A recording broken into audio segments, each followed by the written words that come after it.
he had taught so that others could teach. And I know you do that. I'm kind of a different type. I don't fit the mold. This is going to be discussion class. We're going to have some scriptures. Probably we may not even read the scriptures out loud. Anybody not have a Bible? So we're good there. Okay. I don't know what to say about the class because really my purpose, I think, is to help us understand that the biblical text stands alone. And sometimes what I'd like to try to do is personify the text in just a few. If you were to teach somebody how to study a text, how to study a passage contextually, you'd want to just teach the whole book. You'd want to start at the first, set the context for the book, and then you'd want to try to ask the questions of the text that you needed to do. But in 2 45-minute sessions, that's almost impossible. So whatever you're getting today is programmed. Y'all are not programmed, but the lesson is programmed just to point out a couple of things. For the ladies in the class, yes, my tie doesn't match my shirt. And if you mention it, it make me feel really at home because in Ozona, where we preached for 26 years, had a couple of little ladies on the front row here, and they would say, you know, you've got a tie at home that matches that better than this one. So I'm going to try not to talk much, try to let you do the discussion. So the intent of the Bible, or the intent of the text, really comes in a lot of aspects.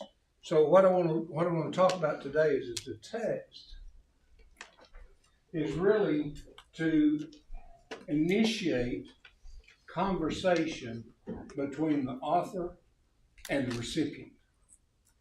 Now, you know, and we all know that the text is not, it is living and well, but the text itself is Jesus through the Spirit delivering that message through the author to the recipient. So that we know that the origin of what we're going to talk about is through the Spirit of God. But really, I'd just like for us to see the text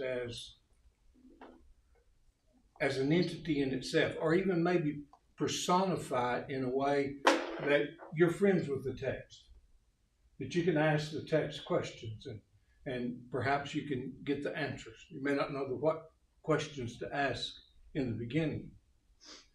I guess the second thing I need to say is I love the text, but my faith's not in the text. Our faith is in Jesus. So that's how we strengthen our faith in Jesus. But somebody says, well, he just loves the Bible and he doesn't really put his trust in Jesus. But that when I use those words, that's what I'm saying. I'm saying that our trust is in Jesus, and he communicated through the Spirit, through the writer, through the written words to the recipient. I don't know if I can convey that today or not. One of the things that the text does is it actually delivers a message of trust. And it uses the conversations within the text itself as a treatise for the recipient. The part we really must have is the part where actually it opens up for us, or it uncovers for us, the principles of life. So if I were to look at a text, I would say that its original intent was to communicate something from the author to the recipient. Second, I'd say it's to discover truths in that congregation that will help them where they are. But the third thing is it uncovers the theological principle that's timeless. Cultures are going to change, dates are going to change, chronology is going to change, history is going to change, but the principles we find in the text are timeless. We live by them all the time. So as we begin to think about, I want to ask you, why are you here? When you got ready to say, this is where I'm going this morning, why did you make that? How did you make that decision? When I was introduced to Christ and I asked questions because I was a little more than concerned. Waco had just happened. I just moved to Texas and I thought, I don't want to get myself in a situation like that because I never heard of the Church of Christ. And they showed me whole passages of text, not just a verse that they would manipulate or could manipulate. So they kept it in context for you. Yeah. Well, now, did you come this morning with any specific question on your mind? Just to increase my ability to be able to do that with other people through His Word. Okay. So you're looking beyond acquiring the information. You're looking for a way to purpose it in your life. Yeah, put it to use. I had just recently, this last 2 weeks ago, a young girl who came in and she knows nothing about God's Word. And, you know, you've got to be ready to give an account. Well, I was able to do that, but I didn't feel like I was adequate to get into a specific part of the Bible. I asked her what questions she may have. That's how I started, but those are the things. Anybody else? What did you expect? Learn more about God through what's in His Word. Okay, learn more about God. Anybody else?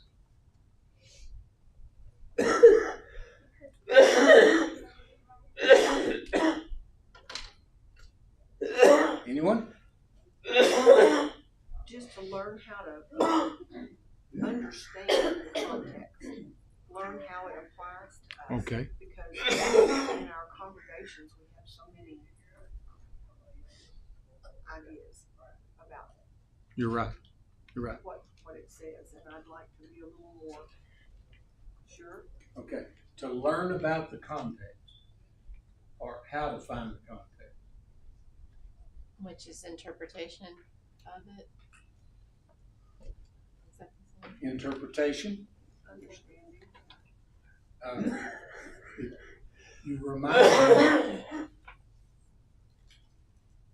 You reminded me of something that's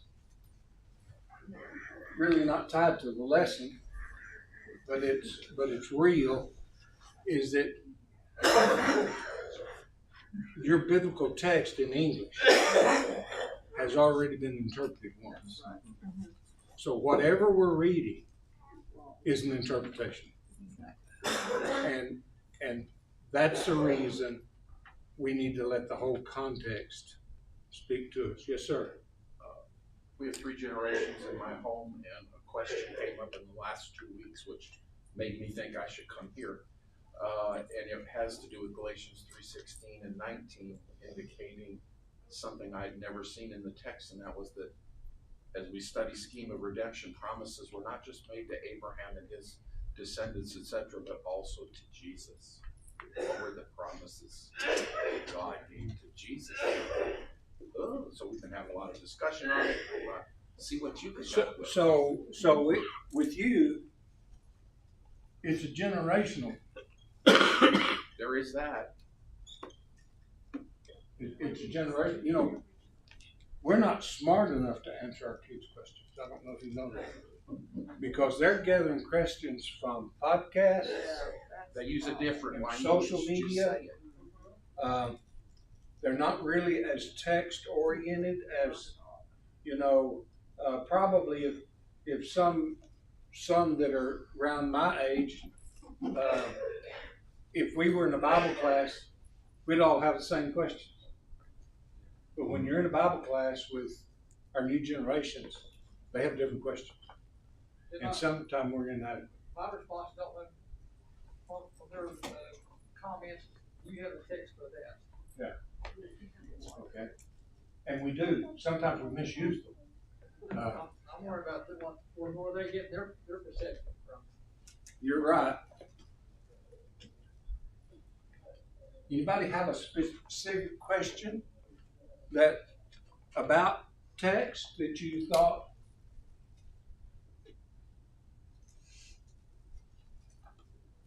Scott? Not so much a specific question, but I wasn't sure what to expect with the class. But two things: I love history, and the more I study, and I've taught a few classes in our congregation of how historically accurate the Bible is, even when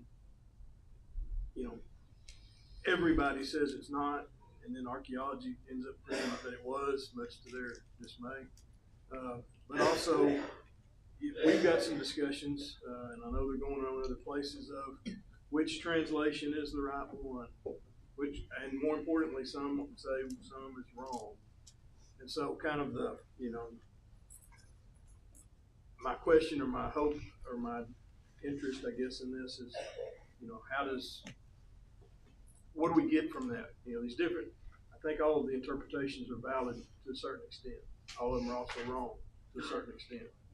And so, Well, first statement was you didn't know what to expect out of this class. I don't either, so we're both on the same page. Now, I study online with an institute a couple of times a week. He makes this statement. I don't know if I agree with him or not, but he said sometimes when you have 3 or 4 translations and they seem to vary immensely, he said that tells you that passage is almost impossible to translate. See, and what we do is we say, well, my translation says this, and then says my translation says that. He says when you get into that problem, is it in reality they don't know either. That's why they vary so much. So that's a good thought. And I can do this all out. And with that being said, though, the overall context, like you were even talking about, the message within should be able to be decoded, because God, I find in His Scripture, He doesn't leave it that unknowable. He wants it to be known, and He wants it to be understandable to the simplest of people. And so the overall message, and whether you get hung up on a single small wording, the theme, I think, speaks louder. Yes, ma'am. And from what you said, words are just words. But if you stick to the context, those words find their meaning in that context. Yes. We're going to do one of those exercises. You may think, well, this is just very basic, but there are some basic things you can do that can teach you how to do things that are not so basic. But one of that is to learn that the text itself, the word itself finds its definition in that text, and we're going to do one of those too if we have time. So anybody else? I don't want to miss anybody. Yeah, I teach a class on how to study the Bible, and I want to learn for myself to be a better instructor, but also to know what I'm doing. You want to teach this one? Yeah. Do you have something you'd like to really share? Yeah, so I talk a lot about context. Always start with the context. We've got to understand what it meant to the people to whom it was written first before we can do anything about applying to ourselves today. Okay, What I teach. when I get to there, you remind me I'm supposed to say something because I'm going to try to stay with the lesson. That's a good thought. Okay, so what do you think? I say, what do you think we do? But we don't all do the same thing. What do you think you do that diminishes your ability to understand the text? Just a few couple of things. I've already passed time. Rush through it without. Okay. Rush. This is a conversation you're having with that text if you rush through it. Anything else? Assuming that what I always believed it said, it actually says. That's a good one. Yeah. I don't really like this word, but I'm going to put it up here because I've had a few use it against me. Yeah. Bias, that's what you're talking about. That we have a bias, that we know what that text means when we go into that text. Mm-hmm. Right. Well, I visited with Zane, that was my son that started us off. Night before last, about a word. He came on yesterday and I said, that word won't stand the scrutiny. The reason it looked like that word meant what it meant was because the English translators had given it that distinction. But when you really look over in other parts up in the Gospels, they used the same Greek word, but they give it a different English name.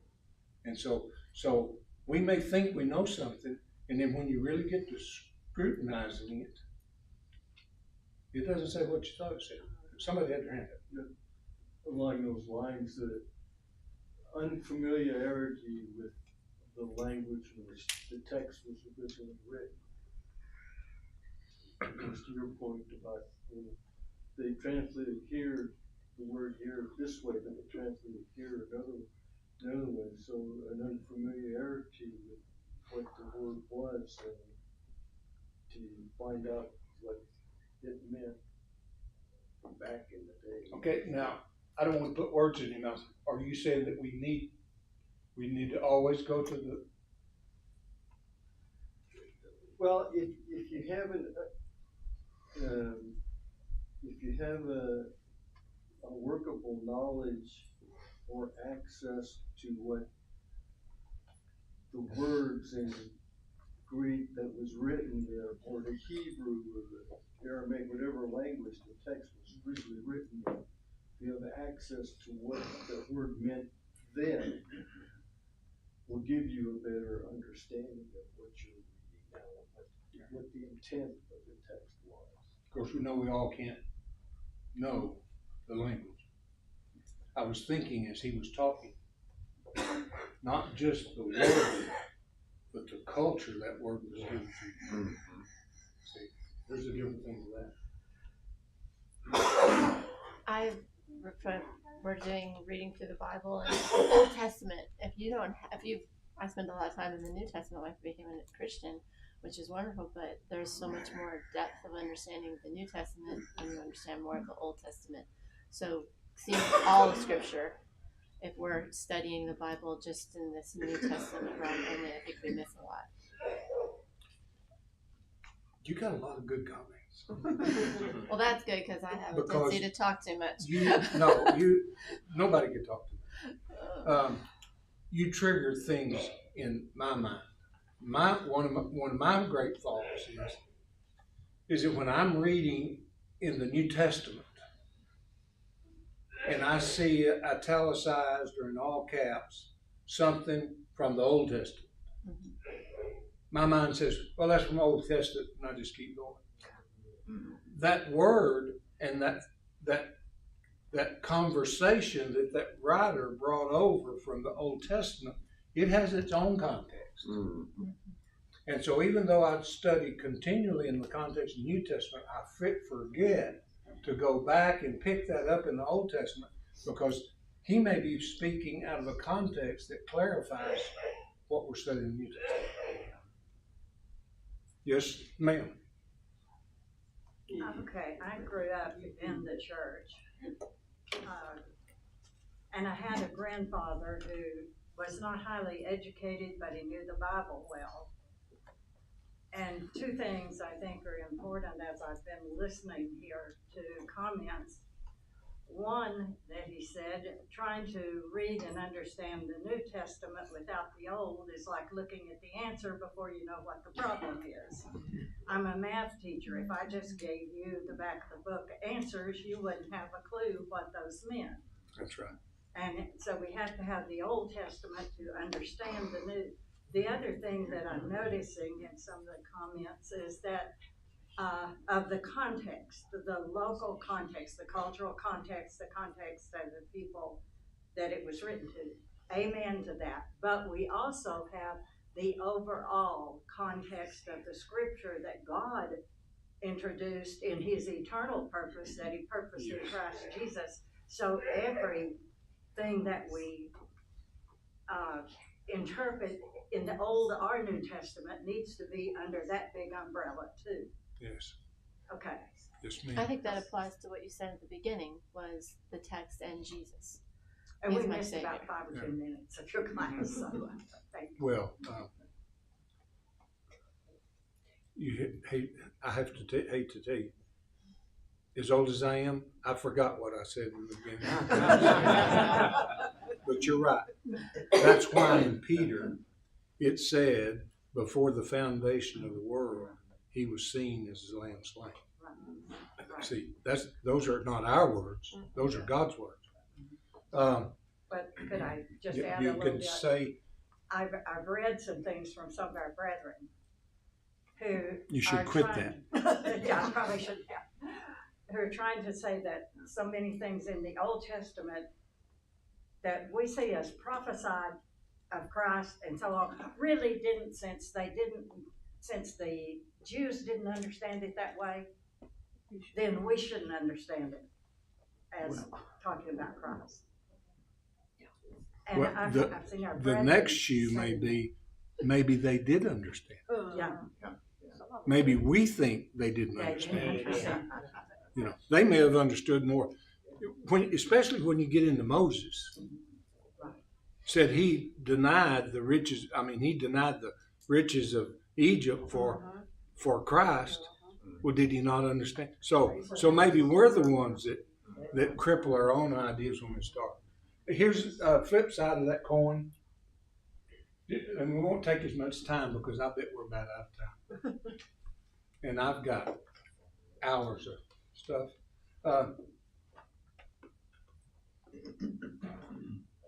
We lost a boy at the congregation where we were, and he went over to Grace Fellowship, and he's happy over there. He'll be listening to this tape, so I suppose I'm not going to tell you who he is, but I'll tell you the situation.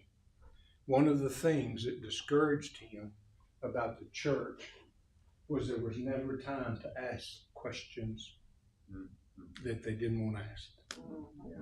Is that we were afraid of our own doctrine to the point that we were afraid to allow somebody to ask a question that wasn't the same thought that we had. Now, if you're studying contextually, that happens less because you remove a lot of those tendencies to do your bias thing. So I appreciate those comments. So what benefit is there to study the Bible contextually? It won't go long because we talked about how we don't. Well, like you just said, when you study contextually, there's a lot less room for our biases to get in the way, or for us to have those disagreements where, like, I don't want to answer that question because I don't like that question.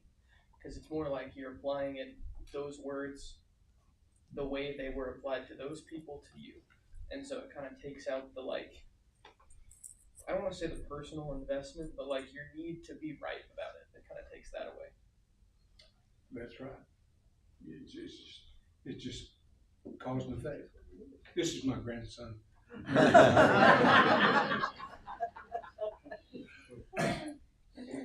Anybody else? Studying context makes the text and the meaning of the text richer, in my understanding. It puts the things that are important in its right place. Right. Makes it richer. Less chance to misinterpret the meaning. Yes. Jesus had a statement, and I'm sure this is not in the context of what he was trying to say, but he had a statement, let them who have ears hear and those who have eyes see. The funny thing about learning context is it gives you ears to hear, because you can be in a lesson and all of a sudden you realize something said was either imposed on the text or it was overstated in the text. And so it gives you ears, and I think the number one protection of false teachers is contextual study of Scripture. Because building doctrines, they come into our mind in a lot of ways. But if you have that firm idea of the concept of the Scriptures, then that's where we are. When someone says, or you hear someone say, well, let's look at the context. What do you think about it? What do you hear them say? Usually time frame. Usually hear cultural. Yeah, history and time Cultural? frame. That's what I think about a lot. I think of the text itself. Let's look at the paragraph before and the paragraph after, Okay. and realize something about the context of the book, whichever book it may be. You know, where like if you're looking in Philippians, you don't want to just pull out 4:13. I can do all things through Christ who strengthens me. You got to look at the whole message. What's going on in Philippi? And to that point, I would probably say it kind of fits the first point here is the theological context. Is the theological context. Now, when I began talking about context in the last place that I preached, of course, that not very many because that was 26 years ago. We had a person who insisted that if you study the Bible as what it was written to them to solve, then it doesn't apply to us. And so that's where you realize is that cultural and chronological and historical may not benefit us. It might, but the theological context that we're talking about in the scriptures, this is what the scriptures speak to, applies to us in that. So I'm going to just go with that definition that he gave us. Is let the context do what it said, and so you can see the question up there is how would you define? Anybody else define it a different way? I always think back to the very basic idea of we need to know who, what, when, where, and why. Yeah. Okay. Are you a teacher? No. It's just it's the whole thing, and that's what intimidates a lot of us to studying because we think, can I understand this? What all do I need to know to understand this?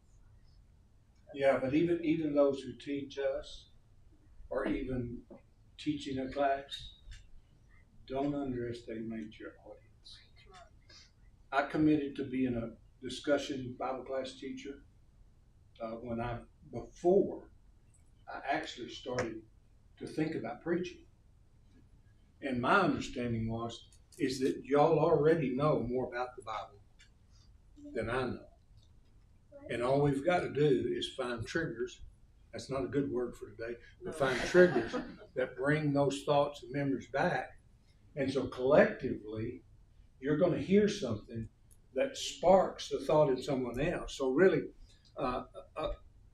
a minister who wants to enrich the congregation is going to understand that that audience before him already knows the answers he knows. And so you may start out here in a big funnel, but by the time you talk and get the answers, you can come down to a point on things because you get, if I had a complaint, I don't have an argument with the church, but if I had a complaint about the church, it is that most of the classes are lecture classes. Mm-hmm. Amen.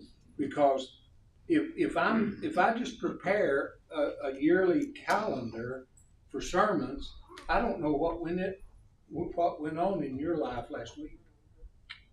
I don't know if you're struggling with cancer or not. But if you're talking and discussing a class, those things are going to come out. And then you're going to find out somebody thinks, well, you're dumb to believe what you believe. So then you got to look back at what you believe. So the conversation I love, I'm committed to it. Theological, we're not going to do any more of that. Okay. Excuse me, can I ask a You question? can say anything you want to say. I'm really curious about what your response is to the person who said that it's only to the people that was originally written to. What was your response? I didn't. He was my elder. What's your feeling about what he was saying? I would say everything they've said is it the richness of it. I know, but how did that affect his understanding about what the text applied to us then?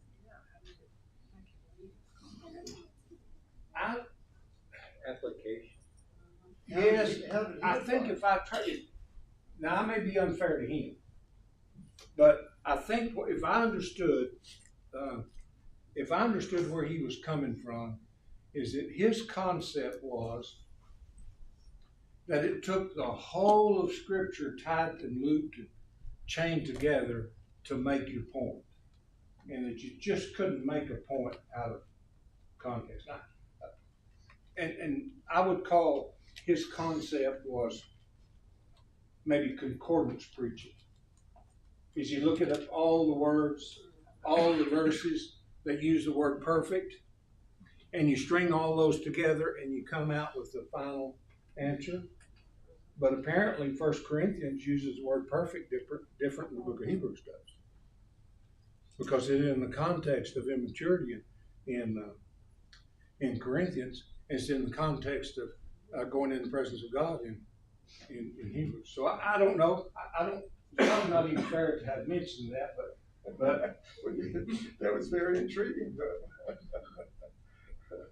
Well, it's very relevant to what you're talking about. Maybe it is.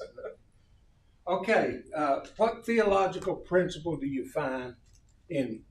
I'm not going to read them out loud. What theological principle do you find in Romans 1:5 and Romans 16:26? Obedience of the word. Obedience is part of faith, or obedience leads to faith. No, excuse me, faith leads to obedience. I had it backwards. Okay. Right.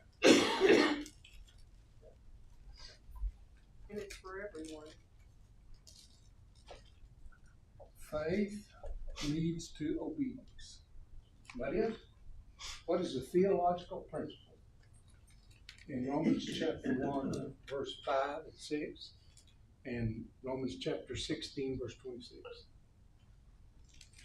Well, there's that eternal purpose, of course, very clearly in Romans chapter 16, 25 and 26. The revelation of the mystery kept secret since the world began. Well, what is prophetic writing? It's for all people, all nations. Both of them talk about all the nations. Right. So universal. Universal.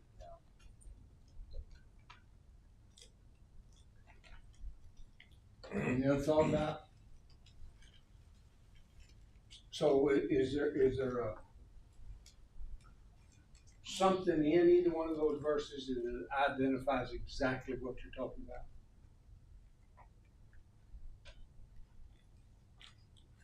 It's talking about the prophetic writings. The New Testament writers didn't have the New Testament, they had the Old Testament. Okay, and that was in 16, right?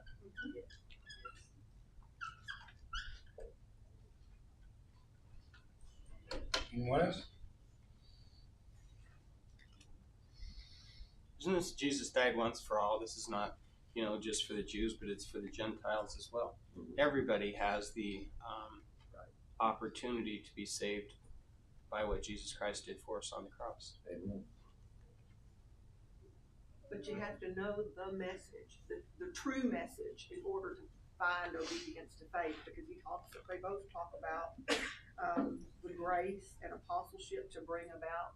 Now you used a phrase there nobody else has used yet. That's me. What was that? What was that you said? Could you go back and run that? Probably not. I'm like you. I can't remember what I said 2 seconds ago. Well, I'm gonna put it right here, and I'm gonna. She had some idea from the chapter 1, verse 5. It talks about receiving grace and apostleship. Okay. And it's made according to the This is his stewardship. Okay.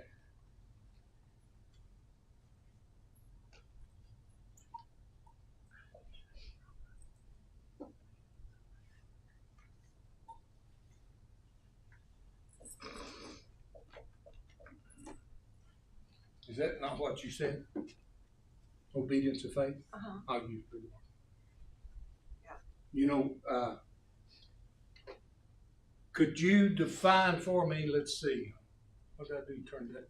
You advanced several slides there. Oh, well. There. Well, there's the one we need to be at. obedience of faith. How might we determine what that means?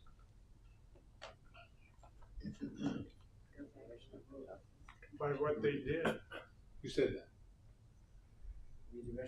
Read the rest of the book. Yeah. You know who he is? He's So one of my it's gotta be related to you classmates somehow. last century. Was that when we went to school? Well, perhaps the reason he said that, and I agree with him, is that these two scriptures are like bookends on Romans.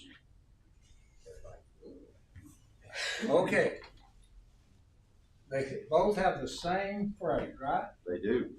They're bookends. So if Paul says that his stewardship was teaching the obedience of faith, and at the end he says we did it, obedience of faith, then what would you surmise is in that book? The explanation. The explanation of it. Now, no one said, and I'm glad because I don't like people to say things that I don't like conflict. But I've heard people speak of that phrase, obedience of faith, in some way tie it to baptism. I don't know how they got there.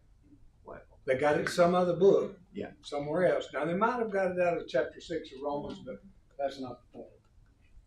So the easiest thing to do there would be run all over the Bible and try to find out how to define obedience to faith. Well, let's say now that you've read the whole book of Romans, and you realize that it's about obedience of faith, and you didn't find the definition in there. What are you going to do now? Read some more.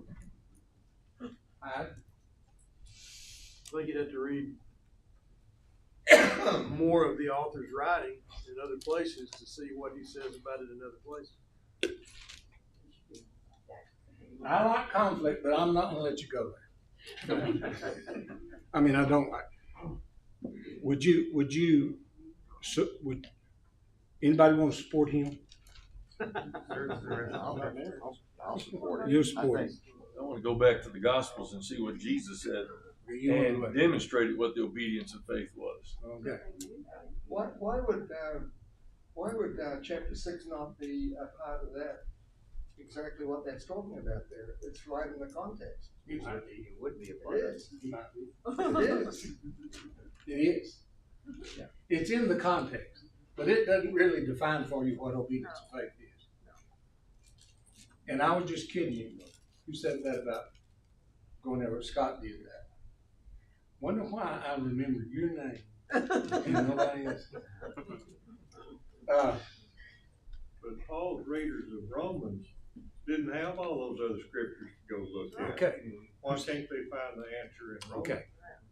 So now we get down to what the intent of the passage was. Galatians, that's a bad choice.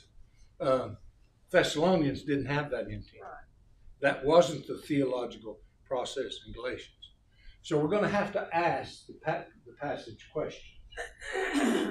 We're going to have to begin to ask the passage questions. And so for shortness of class, I guess, what I want to say is, what are you going to ask it? See, you read the whole book and it didn't define it anywhere for it specifically. Mm-hmm. So you're going to have to ask it as opposed to what? Does that get you any closer to the answer? That the book of Roman bookends. Oh, by the way, here's a little bit more strength in not going all over the Bible looking for obedience of faith. You have any idea what that is? It's not in anywhere else in the Bible. The phrase itself is not anywhere else in the scriptures. And it's used twice, kind of 3 times when it says obedience to the Gentiles, but it doesn't use faith. It's used twice as a bookend for Paul. So if Paul uses a bookend, no other writer used it. Paul didn't even use it again for another church. So Paul is talking about obedience of faith in the book of Romans. So you can't find it in there, so you ask questions as opposed to what? Now you understand if something's written positively in the Bible, that most likely they were having a problem. Because there wouldn't have been that instruction if there hadn't have been a need. And he didn't instruct them on drinking a little wine for stomach's sake. But when you get to Timothy, there is something over there. Yes, sir. Are you talking about as opposed to the law, because you have that key section in Romans chapters 9 through 11? Okay, look at 9:30. What does 9:30 say? May I read it? Yeah, go ahead. Says, what shall we say then? That Gentiles who did not pursue righteousness laid hold of righteousness, even the righteousness which is by faith.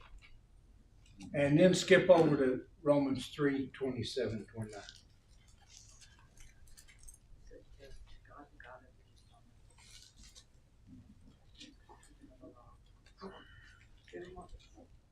We got 1 minute and 50 seconds. What time is it? Justification by faith is what's in that context.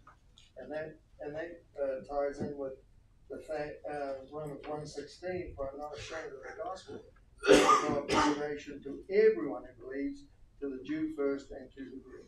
Okay. Next question, or in summary. In obedience, the Jews focused on what was the letter of the law. Was that not clear in Romans? Mm-hmm. And Romans theology is making a comparison between the righteousness by faith, turning their focus from the law keeping to the obedience of faith. Okay. So when you read with the context and let Paul describe what he meant by obedience of faith, he's not just talking about obedience. How do we know that? Because the Jews were obedient. See? But what was their focus? Their law. The law. The law. Now the Gentiles were converted through obedience and faith. He doesn't say that there.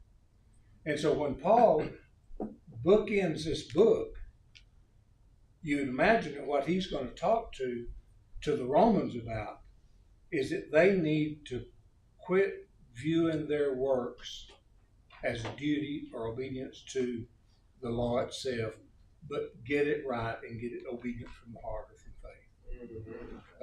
We're going to talk a little bit about that.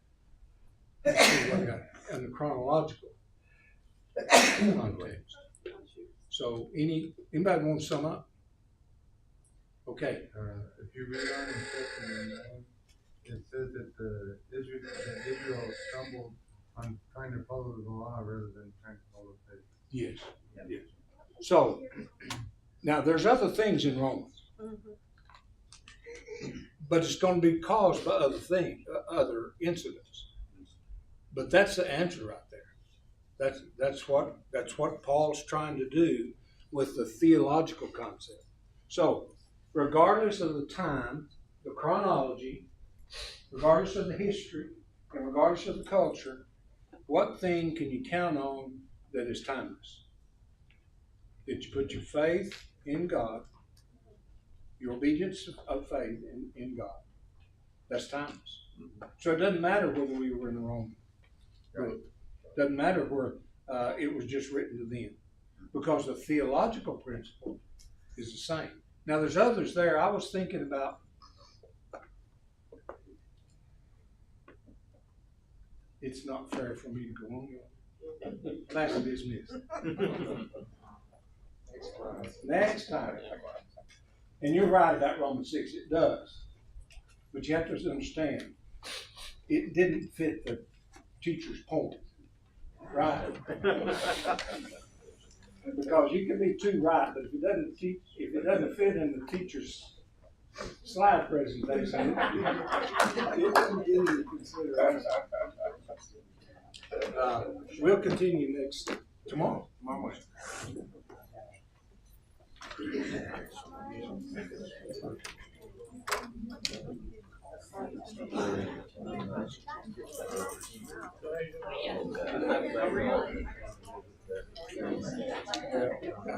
Well, I was told yesterday you weren't going to be here.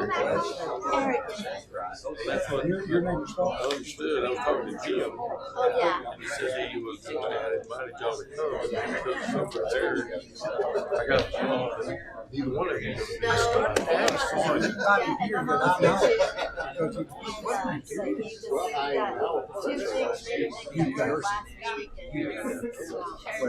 Our grandson finishing up out there. She said, they say It's good to see you, but well. He got hit last night. So how did you end up there? Long journey? He is I'm safe. joking. Eric got his. So he drove here separately. For 2.5 years, I was about 5 weeks. I wasn't here. Wasn't he here on the other floor? He did not do something. I was outline. Okay. So he does have resident students. So you haven't been a while. I know I've seen it at least once a year. He come every workshop that they had. That was our first time, and that was kind of our introduction to Spartans. I've preached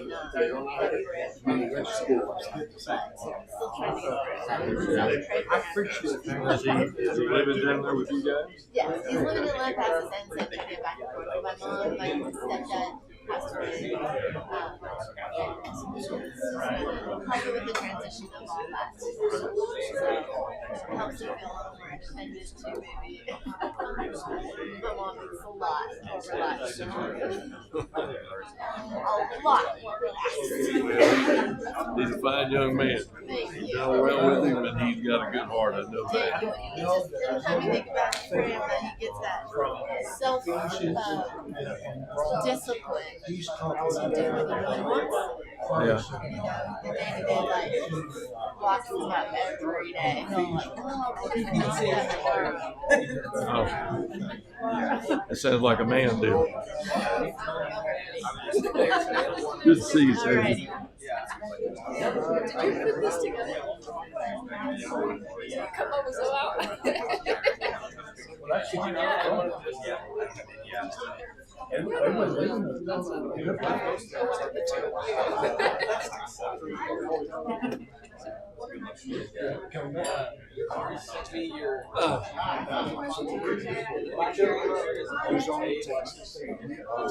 You look so young. I was just checking. There's been a lot for all the Johnson Jackson. They both passed. 2-year-old. I can't comment.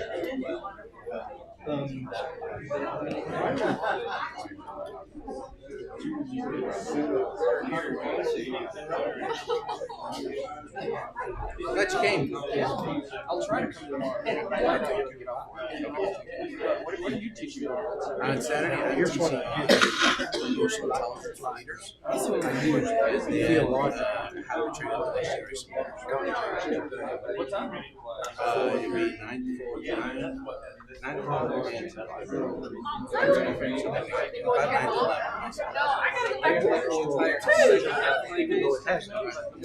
This is my lunch break. But it'll be over now. You're right. With an apple to eat. It's good. I went to my boss. You need to know I took an early lunch. She was like, yeah. And I was what's going on. 30. And she was like, So it's just like when somebody's getting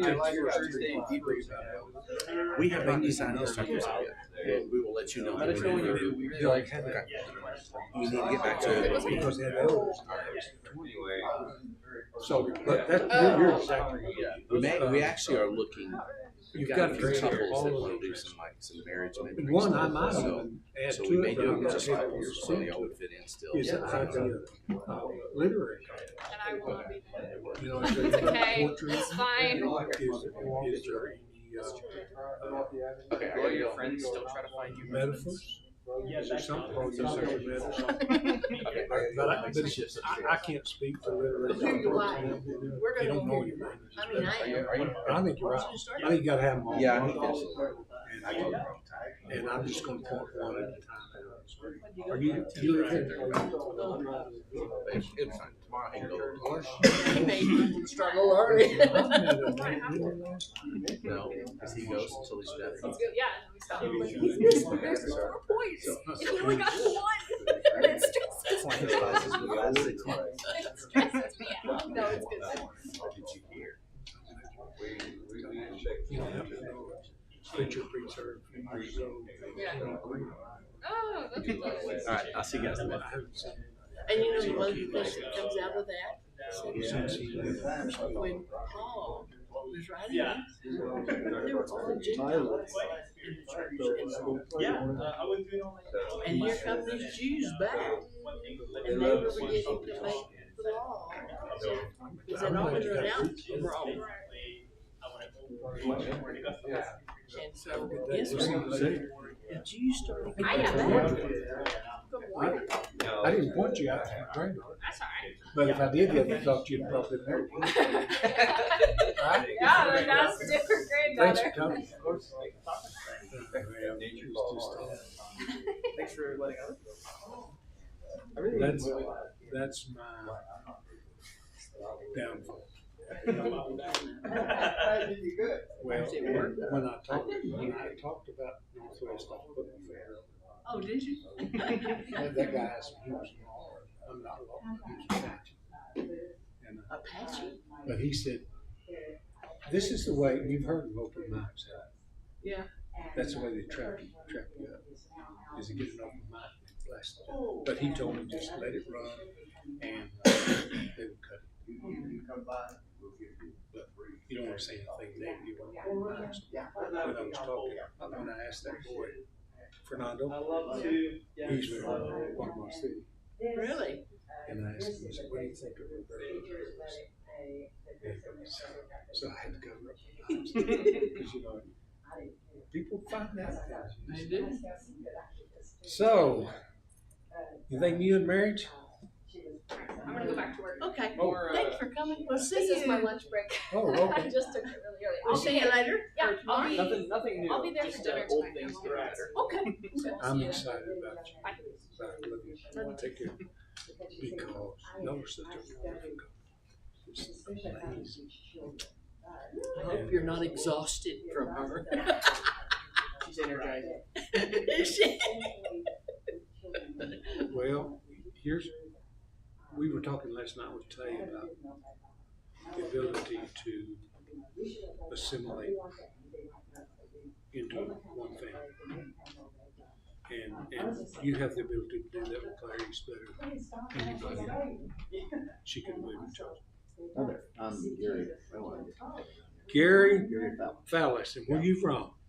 Where we live in Gilmore, I was in the first extension graduation class from Sunset 1986. How about that? You know what? You need two diplomas.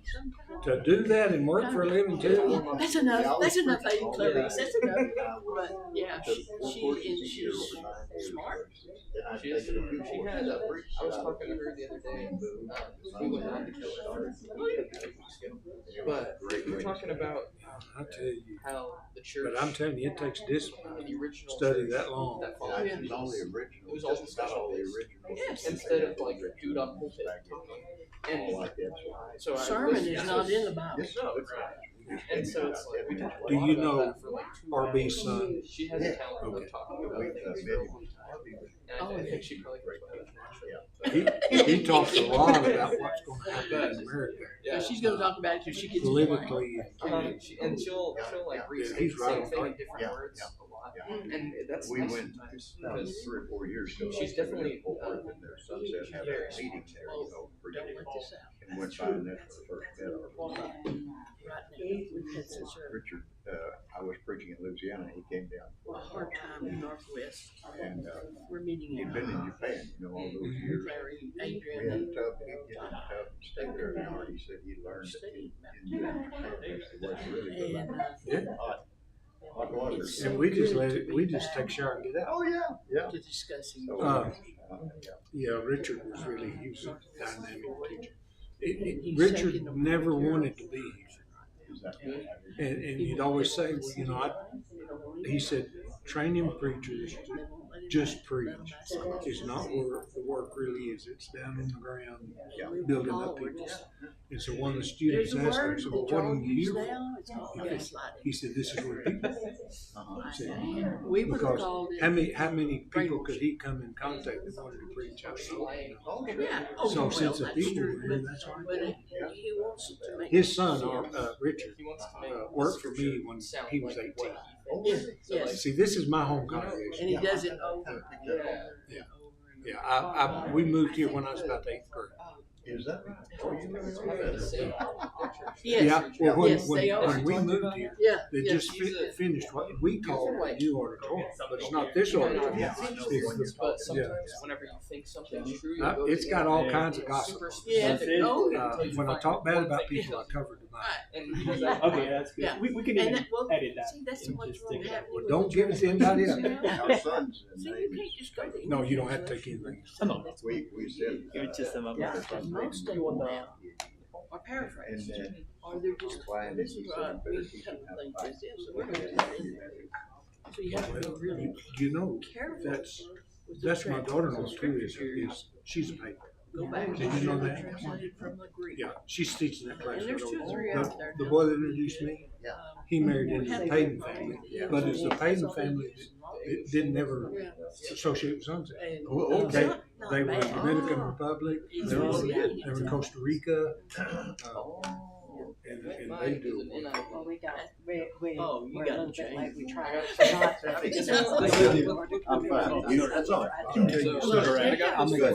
What's your name? Martin. And I came down here. What's yours? I'm Fernando. Fernando. I've been studying. Okay, good. Let me see. First year. Well, they changed First year. First year. Yeah, I came here back in August. In August. I'm still on. How's it going for you? But I just, It's going well. And your family?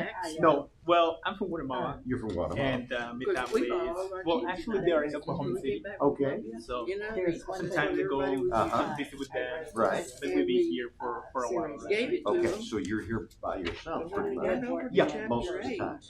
Pretty much. That's a challenge, I'm sure.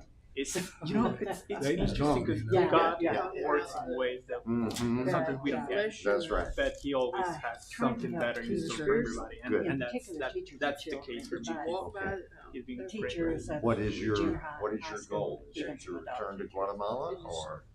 Two things. Okay. So I want to be able to teach this to many more people who would like to, learn. The way we teach in our country is just not as good as the way it is taught. I mean, it's not bad, Uh-huh. but the quality is better here. Uh-huh.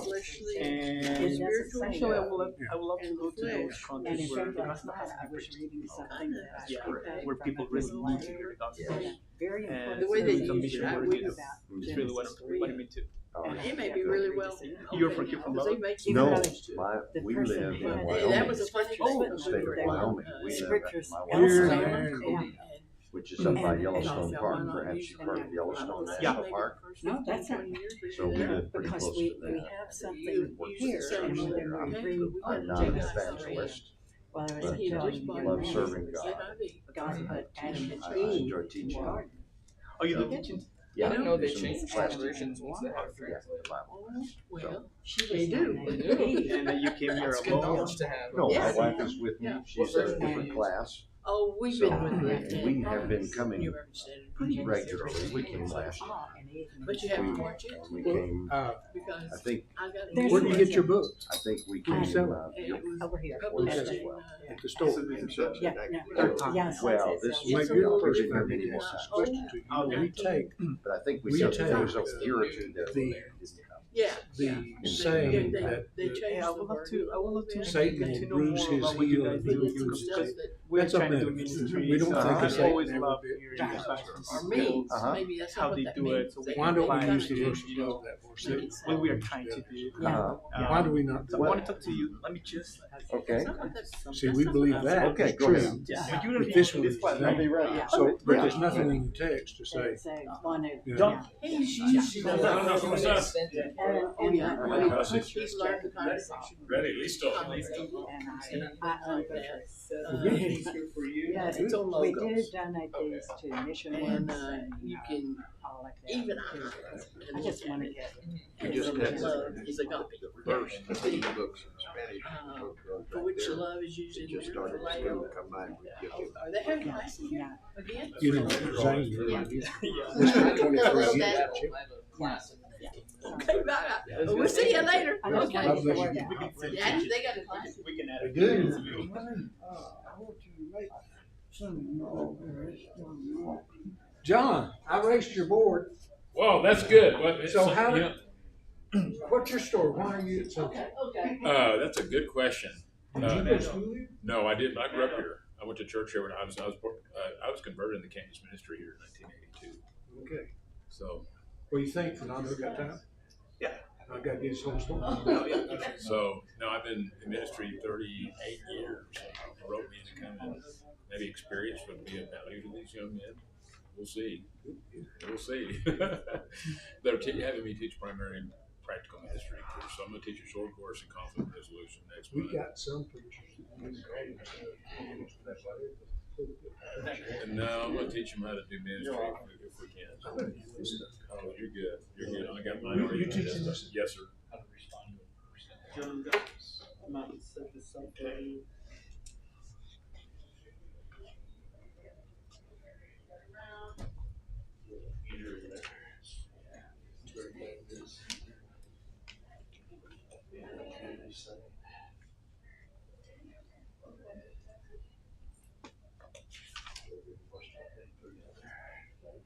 Gracias, hermano. Yep.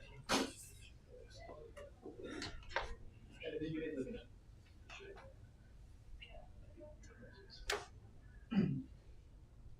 You gonna use this? No, he told me it's going to go off the computer.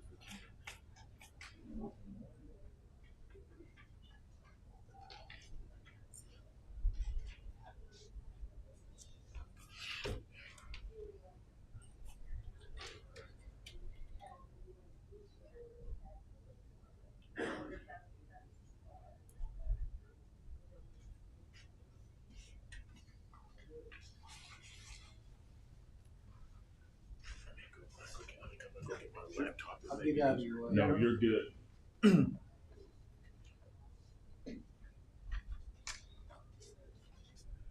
We'll have to continue talking to you. If it's interesting, you've been to the country before. I've been 2 times. Yeah. We went to Penobscot mostly, but then we went down the highway to the East Coast to visit all those little churches. My thought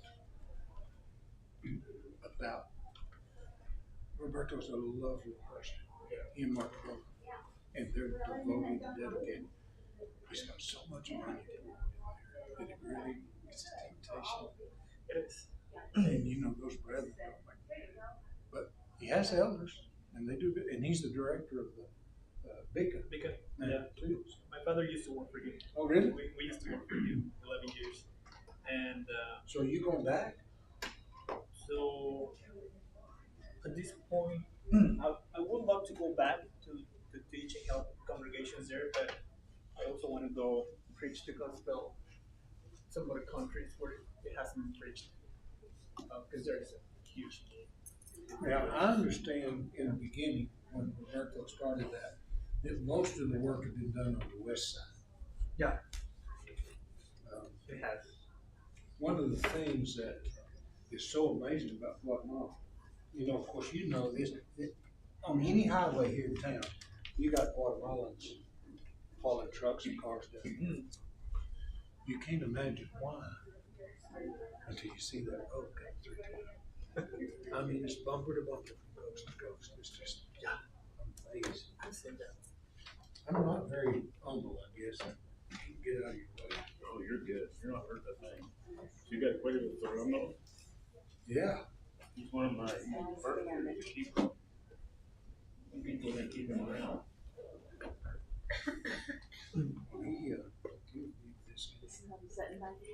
Since they're only using me. There's just the two of us.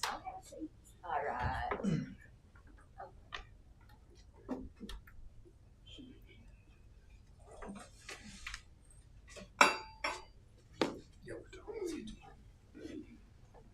Thanks for coming. You're welcome. Thank you.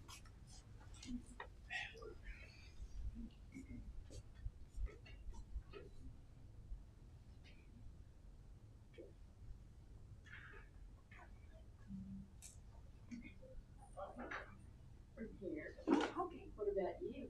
Oh, Georgetown. What's teaching? Righteous work.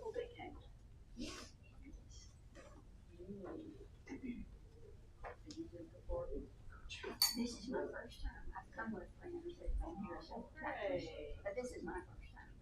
Okay, wonderful. It's hard to get away from the whole congregation, what you're doing for several days, but Yes. I just feel like I can't hang out of it.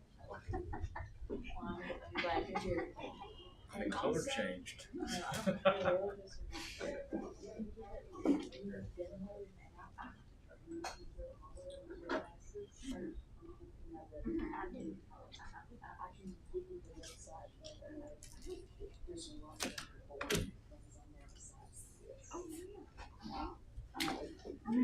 Let's see. Do you do any fusion work or roots or creams and what? No, what I do is I do You guys ever found out what happened? Oh, I see. Yeah, I think he got confused on the time. He's driving into the metroplex right now. Plans on being here because he speaks more. So, Okay. I don't, there was some kind of confusion on the time. Okay. I hate what What the recorded construction? class. I know. What are you getting out of it? What do you teach? What do you Well, like right now, because someone is on miracles of Jesus. Speaker you're referring to? I'm sorry. What speaker you're referring to? Keith Harris. Yes. Teach it. So, and you can also. Breakdown in communication. All the years I've been in ministry, I got mixed up on that. It didn't show up to speak. Really? Engagement one night. I was here in Lubbock. They called me. Are you okay? You want to say? I'm like, yeah. What's wrong? It's like, it's just it's just been a couple of years. That's never, ever happened. Right. I was embarrassed.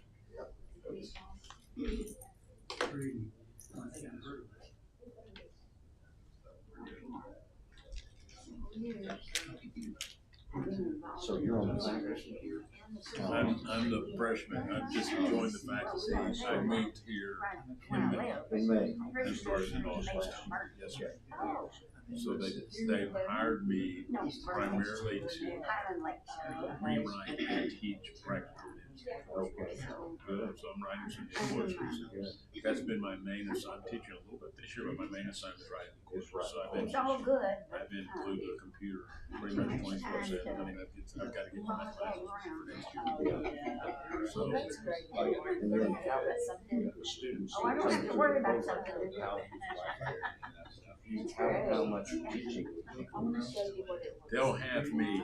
All of them will have me for more than one class. Let's see who's in Like here you're teaching a short course in conflict resolution, 1 week short course. Okay. All the first year students. So I'll teach a couple of short courses. I did a ministry skills course last year, but I'm just teaching like just a broad skills. But we're gonna do spiritual leadership, church growth, conflict resolution, introduction to ministry. Yeah. So conflict resolution, has that been part of the coursework here? No. It's so.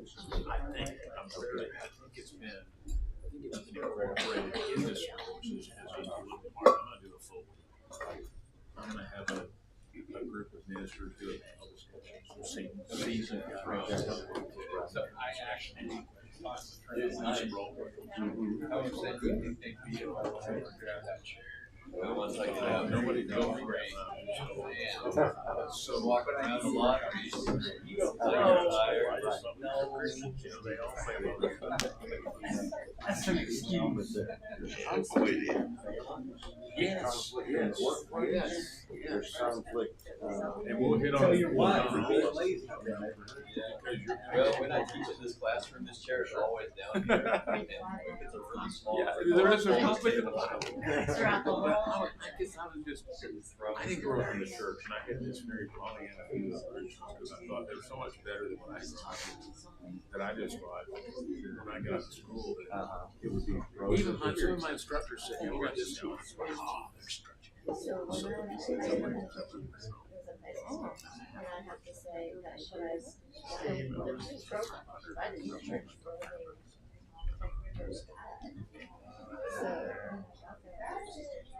so yeah, that's just like there's a whole lot there, but I didn't have that thought because I just knew that face, not older. I grew up here in London, so I worked with some guys that were students of other Christians who were at home back then. They were students at LCC, and I was in high school, and they were good guys. And so that was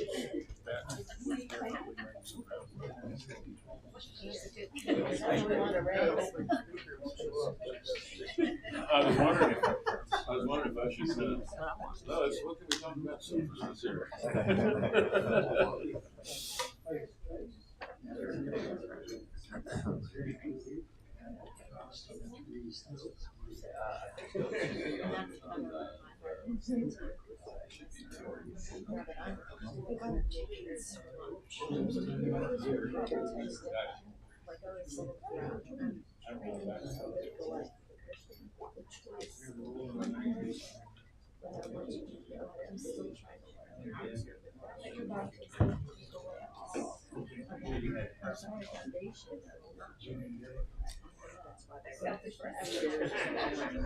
You have your own, like, people who grow up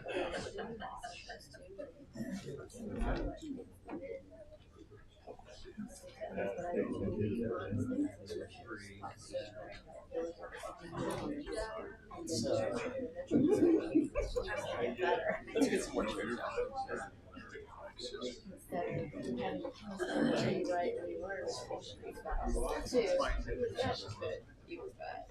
Well, you've been envious of people who are so concentration. They don't grant their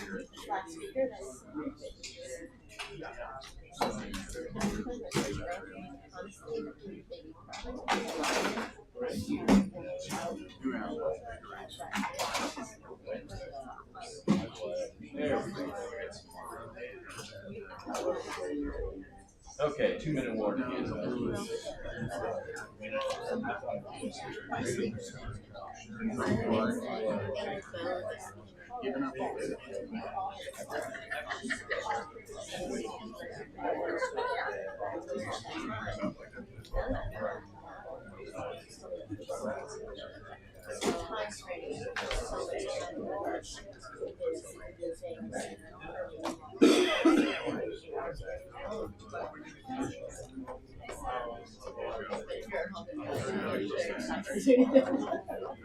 Sorry, I never I was really interested about the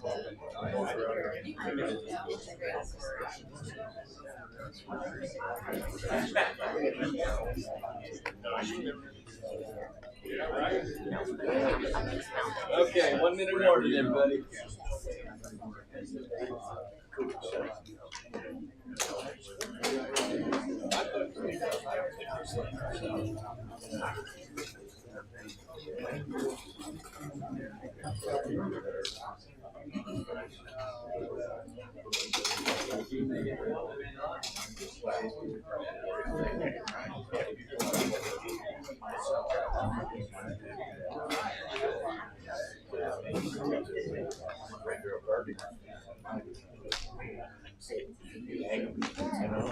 All right, it is the 11 o'clock hour, and we want to make sure to be able to give John the most time that he needs here. So I get the honor of introducing our brother John Knox, and he has become a dear friend of mine. In fact, as he moved into the new role that he's at here at SIBI, we share a wall now, and so his office is right next to mine. It's been a blessing to get to know him.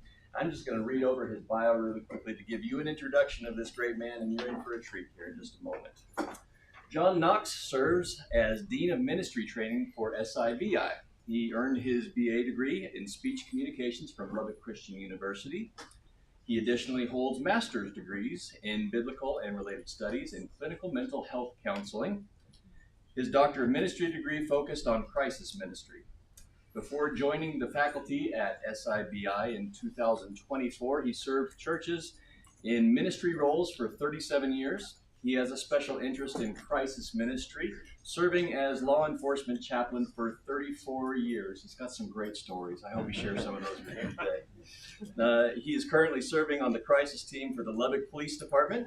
John and his wife, Jan, have been married for 40 years, and they have 3 adult sons and 2 grandsons, and a granddaughter on the way. So let me invite John up here to preach, teach what he's going to, and especially bring the word into this. All right. Thank you, brother. Well, an update since that was written, we have a granddaughter due in April. We have a grandson due in August. All right. So our oldest and our youngest are expecting my youngest. I'm so excited about him paying for his racing. I just know that little girl's going to be just like him, and I can't wait. So let's jump right in and talk about some things that are really important. I don't know about y'all. My heart's in D.C. right now.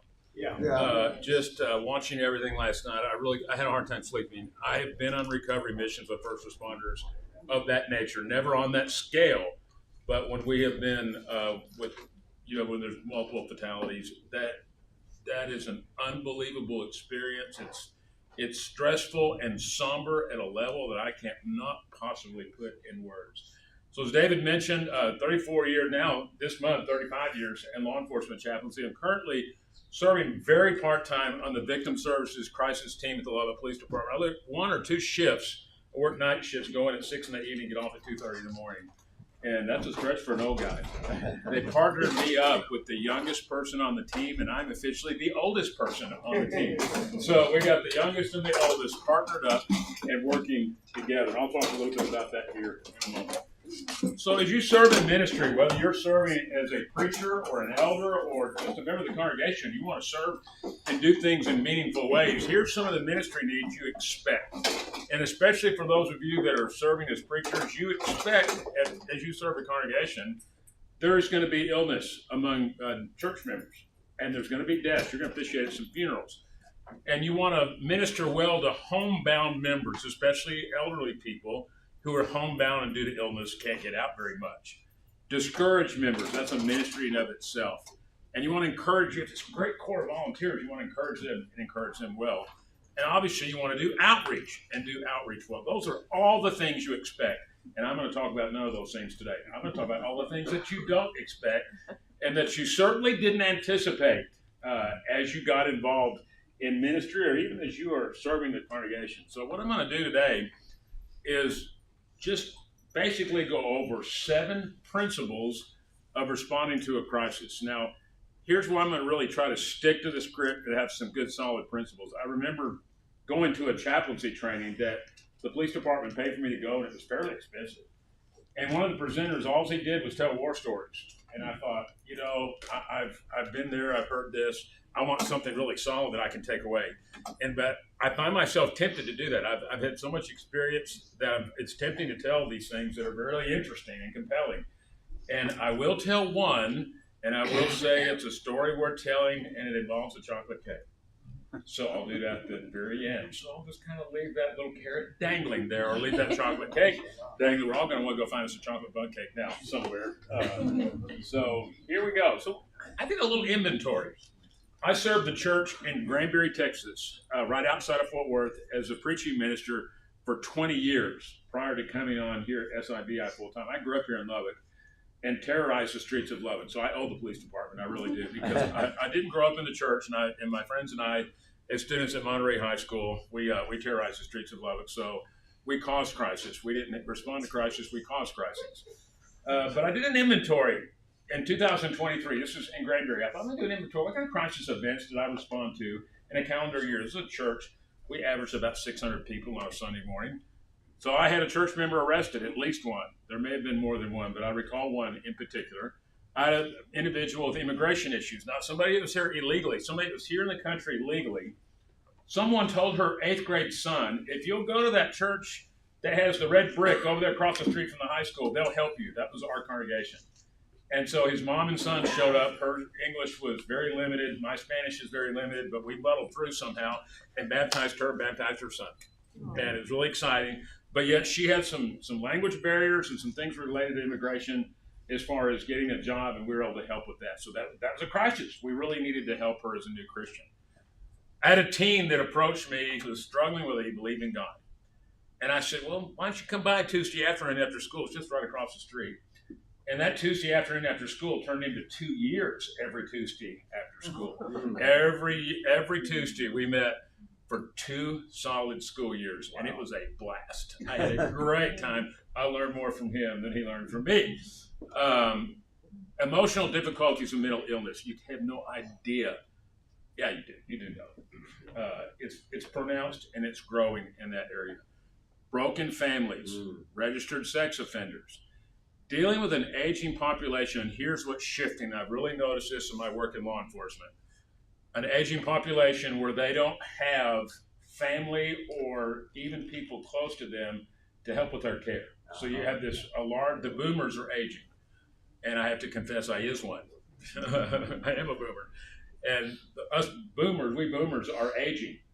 But we don't have the family resources that generations prior to us did. And that's creating a real challenge for the church in terms of a crisis event.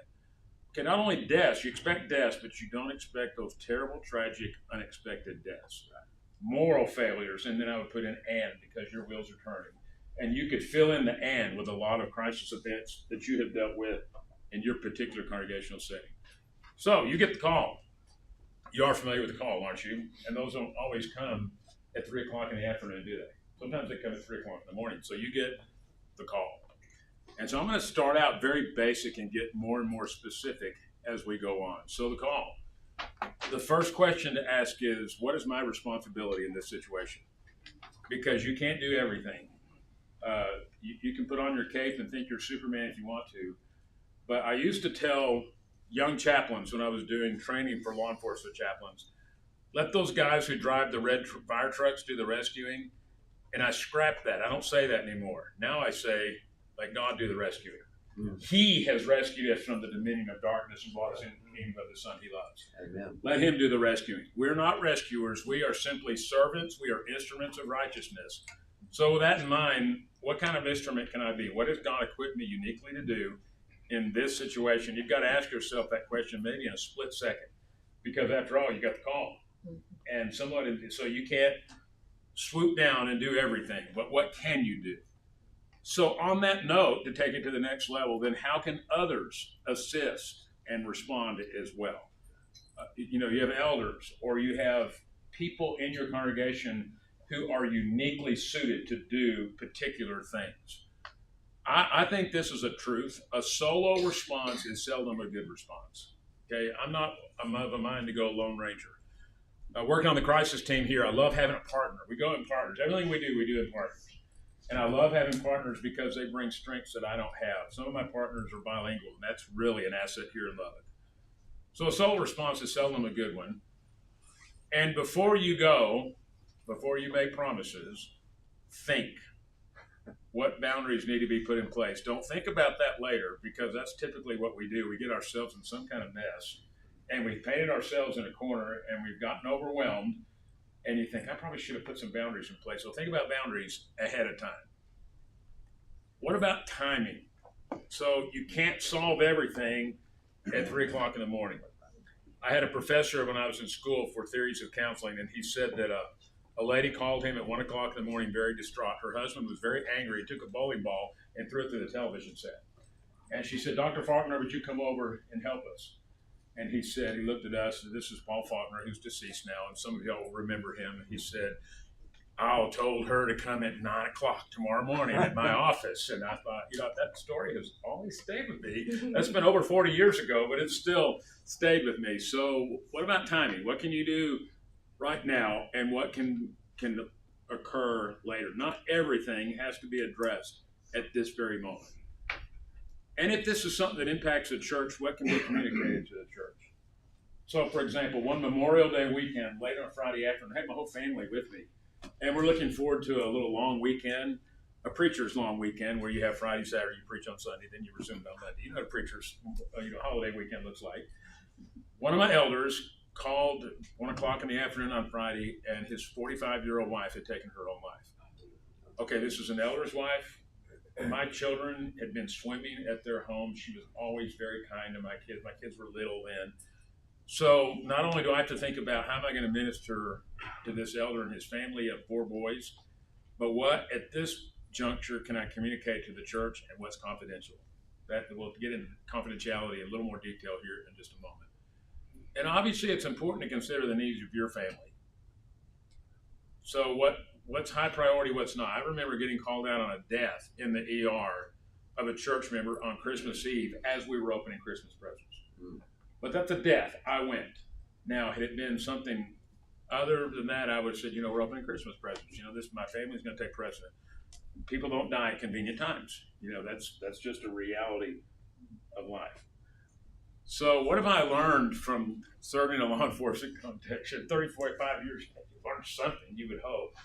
Other than all of us, none of us that work in that field, none of us are well individuals. I probably should go on and tell that. If you work in that field, you're not a well individual. Safety first. Okay, if an officer was down here, that's the first thing that comes out of their mouth. Safety, your safety. Your safety comes first, and the person that you're serving, then their safety. Your safety always first. Always, always, always. And in church settings, there are situations where you have to ask that question. If you're dealing with someone where there's potential for domestic violence, for example, and that's not uncommon, you've got to ask, what does safety look like? And as I've already emphasized, the value of partnerships, going with someone, and the value of networking. So I know this person over here who has experience here, this person over here is a social worker, and they can help us do some network. And this person over here is a licensed professional counselor that goes to church with us. The importance of confidentiality and knowing when to break it. Y'all know the 2 main issues for breaking confidentiality. The first one is any form of child abuse at all, particularly if there's an outcry of sexual abuse of a child. You absolutely, positively, no exceptions, have to report that either to Child Protective Services in the state of Texas or to law enforcement. My preference would be to go to law enforcement first because they're going to get involved anyhow. So I generally bypass CPS and go directly to law enforcement on a situation like that. And it's happened and it will happen. Or any form of child abuse. The second one is suicide ideation. So if you have any inkling that a person is a threat to themselves, or it's not real common, they are a threat to someone else. Those are the main ones on breaking confidentiality. There's others, but those are the 2 main ones. And then the value of crisis communication principles, and we're going to really stress active listening this morning. I'm going to try to get done in enough time we can have some time for questions before we finish. So here's the first principle, is active listening. So I did my, when I was in Granbury, I served on the hostage and crisis negotiation team. I'm not serving on Lubbock's team. I'm simply doing a little consulting with them, which consulting means when they need a bad guy, they want me to come and role play with them, be the bad guy. I did that a couple of Fridays ago, and the lieutenant that the supervisor looked at me and said, "You're doing that way too well. It's quite disturbing." I said, "Well, it comes from 35 years of doing this kind of work." But when I did my basic negotiation training in Austin several years ago, this is the training we got. We got trained on active listening. And I remember thinking, oh, I have a counseling degree. I've done this. So this is going to be a breeze. Wow, it was humbling. When we actually did role plays, it was very, very humbling. So here, paraphrasing and reflecting feelings, these are all important things. Effective pauses, but I put in parentheses. In crisis ministry, it's so very important to feel comfortable with silence. And that's something, as my family will be quick to tell you, I love to talk. and I enjoy being. I enjoy humor. I enjoy all those things. But I've learned in a crisis setting over the years, I've learned how to shut my mouth, and I'm very, very comfortable with silence.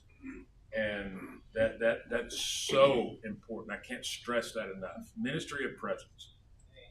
But what I want to accentuate this morning is just asking some open-ended questions. So here's just for a quick practice. You have a church member that comes to you and says, my wife has been seriously ill. Apparently the church doesn't care. And it's said just in that tone. And what are you tempted to do? Oh, Brother Jones, the church does care. This is a very loving church. And we have this ministry that ministers to people who are seriously ill, and off you go. And which all that's going to do to Brother Jones is pour gasoline on his anger. And he's going to walk away. Now, he was mad when he came to you. Now he's even more angry. So asking Brother Jones some open-ended questions. Oh, first it would need to begin with an apology. I'm sorry. I'm sorry that we've obviously dropped the ball. Whether you have or not, it doesn't hurt to apologize. Tell me more about what's going on with your wife. Obviously, we don't know. What can you tell me? And start asking, exploring, because as we're going to come back to this case study here in just a minute, there is a distinct possibility there's more going on with Brother Jones than him just being upset about someone not come see his wife. There's more to that story. The presenting story is seldom the real story. It took me a long time in ministry to figure that out. You know, people come complain to you about the color of the carpet in the auditorium. It's not about carpet. It's not about carpet. It's about something else. And even with someone whose wife is seriously ill, that may not be the only issue. Our daughter has never felt like she fit in the youth group at church. And again, you're tempted to say, yeah, but we've got the best kids on planet Earth, and why would she not fit in, and la, la, la. Scrap that. Well, what's been going on with your daughter? Can you tell me a little more about her experiences with the other students? I'd like to know more about that. And then take the time to listen. Or my son was arrested this week. Please don't tell anybody at church. They're telling you something really significant. They're a little bit ashamed maybe, but what they're really telling you is, I don't think church is a safe place. Wouldn't you say? That's what they're telling you. That I want anybody to know. Shouldn't we support each other no matter what's going on? You know, my three boys, the little angels, they're preachers' kids. My youngest was at Oklahoma Christian as a freshman and got in trouble, and he was with three other preachers' kids. You put four preachers' kids together, you got trouble. You got trouble. And my first reaction was, I don't want to tell anybody about this, but I went and told my elders, and the elder went to confide, and he said, well, let me tell you about my son when he was in college. He told me this, and I'm like, I felt better. I said, oh, okay. I felt a lot better. Someone comes to you and said, church is not doing anything right. I dread even coming on Sunday. Does that make you feel a little defensive? My coworker at Wichita Falls, when I was a campus minister, I just happened to be in the foyer standing next to him when a lady came up to him after church service and said, brother, I've heard good preaching and I've heard bad preaching, but you're the worst. We later found out that she has some dementia going on, but poor Larry, we told him she was just fine when she told him that. But aren't you tempted to get defensive? But don't get defensive. Well, we're not doing right. Tell us what we're doing wrong. Just tell us. And people tend to calm down once you start asking. So that's why I really wanted to accentuate open-ended questions and the value of open-ended questions. Here's principle 2, which is where we've just alluded to a moment ago, and that is the presenting story the real story? So if we're willing to practice the discipline of continuing to listen, one of my coworkers is an expert on listening skills, one of my former coworkers, he's retired now. And Chris said, if we will continue to listen, the real story will eventually come to the surface. And I've found that to be true over and over. Just continue to listen, continue to be quiet, don't interrupt. That there goes back to that gravitating towards being really comfortable with silence. Secondly, being the non-anxious presence. I'm going to teach a short course here at SIBI on conflict resolution in March. And one of the things we're really going to stress is no matter how upset that person is, no matter what they say to you or how they say it, you remain non-anxious. My philosophy, especially doing work with people on the streets, as their tone goes up and becomes more belligerent, and as they talk louder, my tone gets softer and I talk softer. 90% of the time it works. Just get softer and softer. I tell people, I've been called everything a human being can possibly be called, and then some you've never heard of. And you can't let that rattle you. I had a guy in a fatality crash. His wife was killed. I mean, I had never been cussed like that before. Long story short, I ended up officiating at his wife's funeral. And he came back to see me at my office on several occasions, and now, we laughed about that experience. He still felt bad about it. And I'm like, we don't worry about those things. You just remain non-anxious. And verbally, when it's time to speak, express empathy. Not necessarily, I know how you feel. Do people appreciate that? If you haven't been in that situation, saying I know how you feel, probably not a good idea, but express empathy saying, I really feel for you. I feel for what's going on. I'm listening. I feel for you. And do whatever you can to find rapport. In negotiation training, we call that a hook. Find a hook that there is some common ground. There's something for rapport. And apologize when appropriate. Does the church fail? Do we fail ministering to people? Sure we do. We're flawed human beings. And so we dropped the ball. We failed to come see you when your wife had surgery. We failed to really follow up well when you had a death in your family, or whatever it is that someone is really upset about. Just apologize sincerely. And then you have the privilege of influencing behavior. So same case studies, continuing to listen, not getting rattled, expressing empathy. My son's been arrested. I really feel for you. I know that's got to be really, really tough. And I can't imagine what you're experiencing right now. However, whatever you can do to establish rapport. Just like when I went to that elder to tell him about my son, he told me about his own son, who's now a very successful professional. And what he did when he was in college, he expressed empathy, and it created rapport between the two of us. And, we got a good chuckle out of it, that our kids aren't flawless. And here's principle 3, confronting sin. Same principles. Okay, needs to be a confrontation. How many of y'all in here enjoy confrontation? Anybody enjoy confrontation?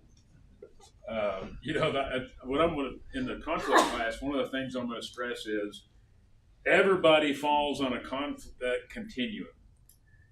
And there's people far on one side who would avoid conflict at all costs, or conflict avoiders. And I tell them, if they thought they could go from here to Legoland via Beijing, if they could avoid conflict, because people, they're conflict avoiders. And the other side of the extreme are those people who enjoy getting up in somebody's face. They're rare, but they're around. Have you ever met one of those? I've met one or two that thrive on conflict. And then everybody falls somewhere in that continuum. So in confronting sin, same thing, non-anxious presence, active listening, and the scripture accentuates the importance of restoring gently, does it not? Those of us who are spiritual should restore that person gently. So a gentle confrontation, loving exhortation, and yet you've got to be direct enough in such a crisis to relay, here's the consequences. So I've got 2 examples. One would be dealing with registered sex offenders. Everybody had that opportunity in church. I've had that opportunity on several occasions. We had in Granbury some years back a man who had been convicted in another county, went to prison, got out, was not paroled. He was out scot-free, but would have to register for the rest of his life. So we sat down with him and we said, he wanted to come to church with his parents who were elderly. And we said, we don't want you to not come to church, but there's definitely going to be some parameters. And here are the parameters. You're always going to be accompanied by someone that we designate. We have a couple of men that are willing to be your escort, who, when you come to the front door, they're going to accompany you from the time you get there until the time you leave. There are certain parts of the building, for example, the way our building was designed, everything that went on with teenagers and children there was kind of a magic dividing line. So the way it was designed, you could say that here's a magic dividing line, and that you'll never be in that part of the building. That was another consequence. There were several other things, but those were the two main things. Always be accompanied, would never be, and even if we had an all-church fellowship, he was uninvited because there'd be children present. And we felt like that the safety of children took precedent. That was the protecting children. That goes back to that safety first. So safety first, I probably should rewrite that and say safety of children first. Or we could even say the safety of the most vulnerable among us, which would include people who are elderly or people with special needs. Whoever could be classified as the most vulnerable among us, we have a profound responsibility to protect them. And so we relayed the consequences, and he complied with everything. Unfortunately, he did reoffend, not in a church situation, but he did reoffend, and he is in prison now, and he will be until the rest of his life. So that was, I don't think we failed. I look back on that, and I think we did everything we should have done. We gave him every opportunity to experience redemption. What he did outside of those parameters, we had no control over at all. Here's a second one. I had a couple of these the last few years. A volunteer who will not follow the rules. Okay, so maybe that's a big deal, maybe it's not. But this particular one I'm thinking of is a volunteer who refused to comply with rules in serving children. So we had a ministry where, again, as I told you, the high school was right across the street from our building. The middle school was about a block away, so it's walking distance. So we had a great program on Wednesdays. Students get out of school at 4:15 or 4:30. They could walk to our building on Wednesday, play basketball. We had tutors to help them with homework. We served a meal. We had class for the middle school and high school students at night. It was great. We had students that were coming from all kinds of backgrounds. It was not easy. I mean, it was really a challenging ministry, but it was really meaningful. And we had a volunteer that would, we said, if you're going to take kids home in the church van, there's going to be 2 volunteers. It's going to be 1 male and 1 female. That was our policy. And he failed to comply with the policy. And when we confronted him about it, he just kind of laughed it off. And my response was, I'm going to make you think laugh off. I don't see the humor in that at all. And so I'll cut to the chase and just say we ended up having a gentle confrontation with loving exhortation. I feel like I was a part of that. We had some elders were a part of that. And I feel like we handled it well. Now, on his part, it was explosive. He felt like we were self-righteous and that we were being ridiculous. His adult son, came with him and told him how awful we were, that we weren't real Christians, on and on and on. But I told the elders before we met, I don't care what they say to us, we're going to be steady in the boat. And we're not going to get rattled. And we're not going to respond to that kind of thing. We'll listen and we'll be kind, but we're going to stick to what we've decided and steer that through. Follow up to that story, about a year later, an investigator in Hood County, we had 3 investigators who exclusively investigate sexual crimes against children. It's a task force in the DA's office. And one of those investigators, I know her well, she called and she said, hey, do you know so-and-so? I think he goes to your church. It's this guy. And I said, yeah, used to. He doesn't anymore. She said, we're investigating him. How can you help me? We're investigating him. We think he's probably good for some sexual assaults against children, but we're trying to gather information. And so I told her the story about how we handled it. And to our knowledge, nothing happened under our watch. We don't think so. We hope not. We think that we kept tight enough reins. But as it turned out, she said they couldn't get anybody to say anything negative about him. He was kind of a guy that would help people pay their rent and buy groceries for him and things like that. So consequently, Nobody said anything negative. She said, we know he's good for it, but we can't get enough to indict him. So that was a follow-up to that. But those are the kind of things that's where I'm thinking about confronting sin. I'm thinking about these are sinful choices that impact the whole church, and especially potentially victimized children. And just as an aside to that, I'll say, if you're working with children, background checks are great. Run background checks. They're a good thing, but they don't accomplish much. The best thing you can do is pay attention, because a lot of offenders have a squeaky clean background check, but that doesn't mean they're squeaky clean. So be alert, pay attention. If something, I call it the uh-oh feeling, and my wife tells me I'm way too suspicious. She said, you're a little jaded. I'm like, no, I'm not. I'm just cautious. She said, no, you're jaded. But you need people who are paying attention and thinking, that doesn't look right to me. That doesn't feel right. I have a bad gut feeling about it. If you're getting a bad gut feeling, I think that's coming from somewhere. I think God works in multiple ways. Amen. You've had bad feeling. It's an uh-oh feeling, and God gives us uh-oh feelings for a reason. If you have an uh-oh feeling, just follow up on it. So why do I have that uh-oh feeling? Why do I not feel good about that? So this is another negotiation principle. It's called go to the balcony. And I think it's so good. That's why I wanted to apply it here. It's such a great principle. Going to the balcony means step back, assess the situation, and develop an objective view. In other words, walk up to the balcony and visualize in your mind, okay, here's this conflict situation or this crisis event that we're dealing with in church. And so how can what can I do in an objective way? So in a crisis, it's tempting to get so wrapped up in it and get all emotional, and you lose your ability to be objective. So in your mind, go to the balcony, climb the stairs, get you a good seat, and look at the stage where the drama is unfolding. Get off the stage where the drama is. Stop being an actor and step back and be an observer on the balcony.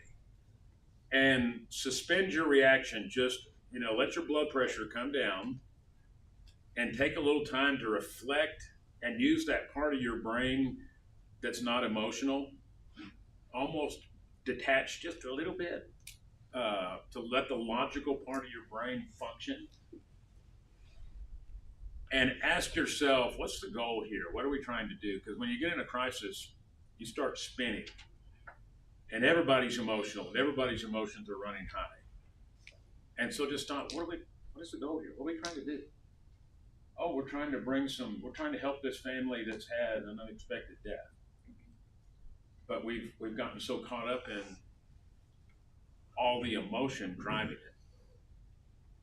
And let's just say, I'm going to use the example, pick on preachers. Preachers easy to pick on. So solicit some assistance from other leaders, whether that be elders, or whether that just be competent people in your congregation. Yeah.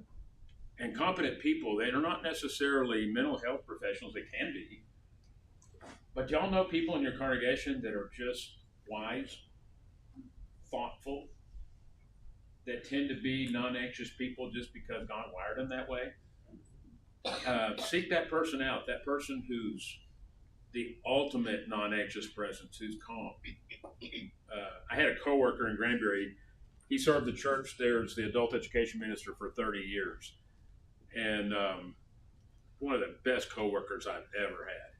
But I always told people, you could race into Chris's office and say, Chris, the front part of the building just exploded.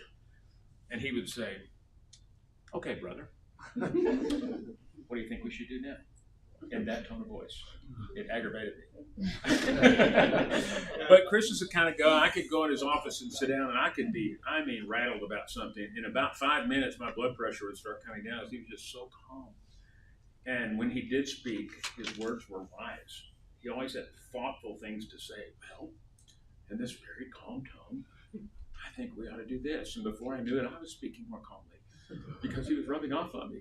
And everybody needs a Chris in their life. And now I can call him.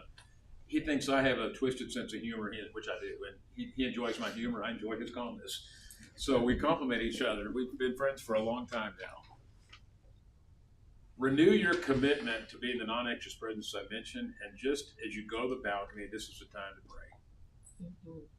Maybe write your prayers. I have to write my prayers when I'm really excited and fixing to do something dumb and fixing to say something dumb. My dad used to tell me when I was a kid, get in a hurry and you make a mistake. So if you think that your kids aren't listening, they are. The two things that I stand out that I heard growing up was get in a hurry and you'll make a mistake. And my dad being of the generation he was, I always heard you'll be all right. That solved everything. You know, you hit your thumb with a hammer, you'll be all right. You know, I used to tell people I could have half my arm hanging off, you know, and bleeding. My dad said, yeah, you'll be all right. With your little duct tape, you'll be all right. You know, so I thought, you know, that didn't hurt me any. But I did hear the get in a hurry and make a mistake. And I think that's true in crisis ministry. Slow down. Go to the balcony. Get that objective, panoramic view of everything that's going on, and you'll do a better job ministering to people as a consequence. Here's 5 is the ministry of presence.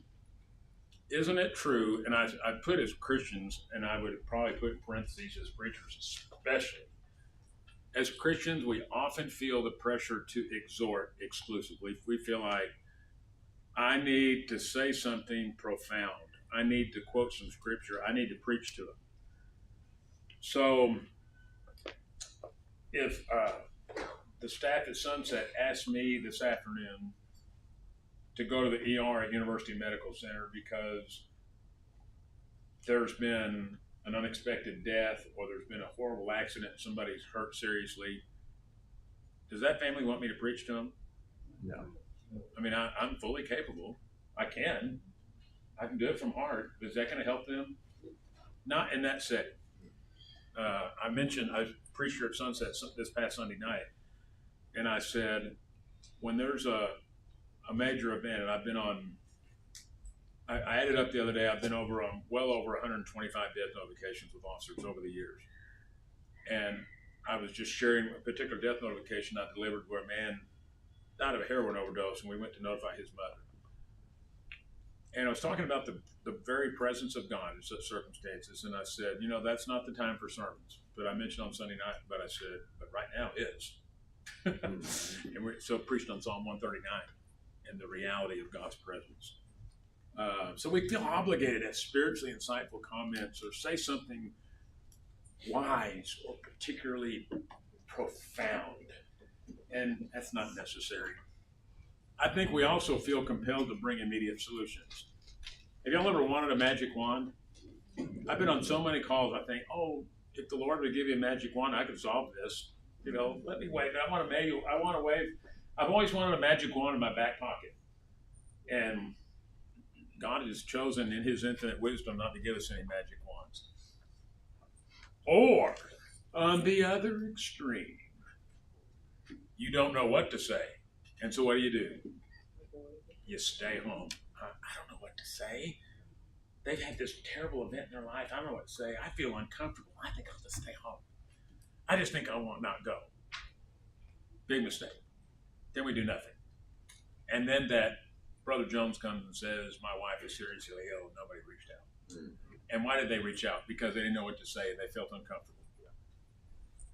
So, you know, after all these years, some of the calls I go on, I don't feel comfortable. You know, I responded to some suicides with the police department over the holidays. You know, these are strangers. I don't feel comfortable, but I went anyhow and did my best to establish some rapport with people that were strangers. Think about Job's friends. They sat with him for 2 weeks and they saw how great his suffering was, so they didn't say anything. And what did they do when they opened their mouths? Read the whole book. Read the whole book. And I tell people, Job's not one of those books that you can lift out a few verses. You got to read it, all of it, and preferably at one setting. But Job's friends did fine until they opened their mouths. And then there's James 1:19. Quick to listen, slow to speak. Quick to listen, slow to speak. It works. There's value. and being quick to listen and slow to speak. So ministry of presence means doing and not asking. So here's what we're notorious about. Well, if there's anything I can do, call me. Call me if you need anything. Oh, keep us updated. Yeah. Just gave him something else to do. Exactly. Okay, so you just gave him something else to do. So what happens when a person is in crisis? What happens to their brain? It's all scrambled. It's all scrambled. It's mush. And they don't have the ability to process information. So I find if I'm on a call and I have to convey some really basic but significant information to a family, I generally have to say it 3 times. And it's not because they're not listening, it's because their brain is mush. So I have to tell them if there's been an unintended death, I have to tell them 3 times, your loved one is going to the medical examiner, and here in Lubbock, they're going to the medical examiner in Tarrant County in downtown Fort Worth. I've got to probably tell them that 3 times because their brain is mush. So they don't have the ability, especially to process information that's at all complex. It's hard to process even the most simple concepts. So for you to say, if there's anything I can do, you sound like Charlie Brown's teacher. It's just not computing in their brain at all. So there's an alternative. Instead, go mow the lawn. So I can tell a personal story on that note. My mother was in hospice care here in Lubbock for 3 months in 1991.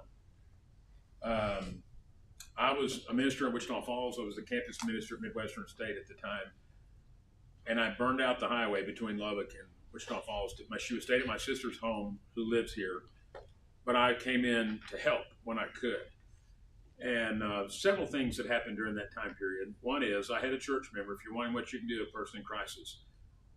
This was a guy who was a retired Navy welder.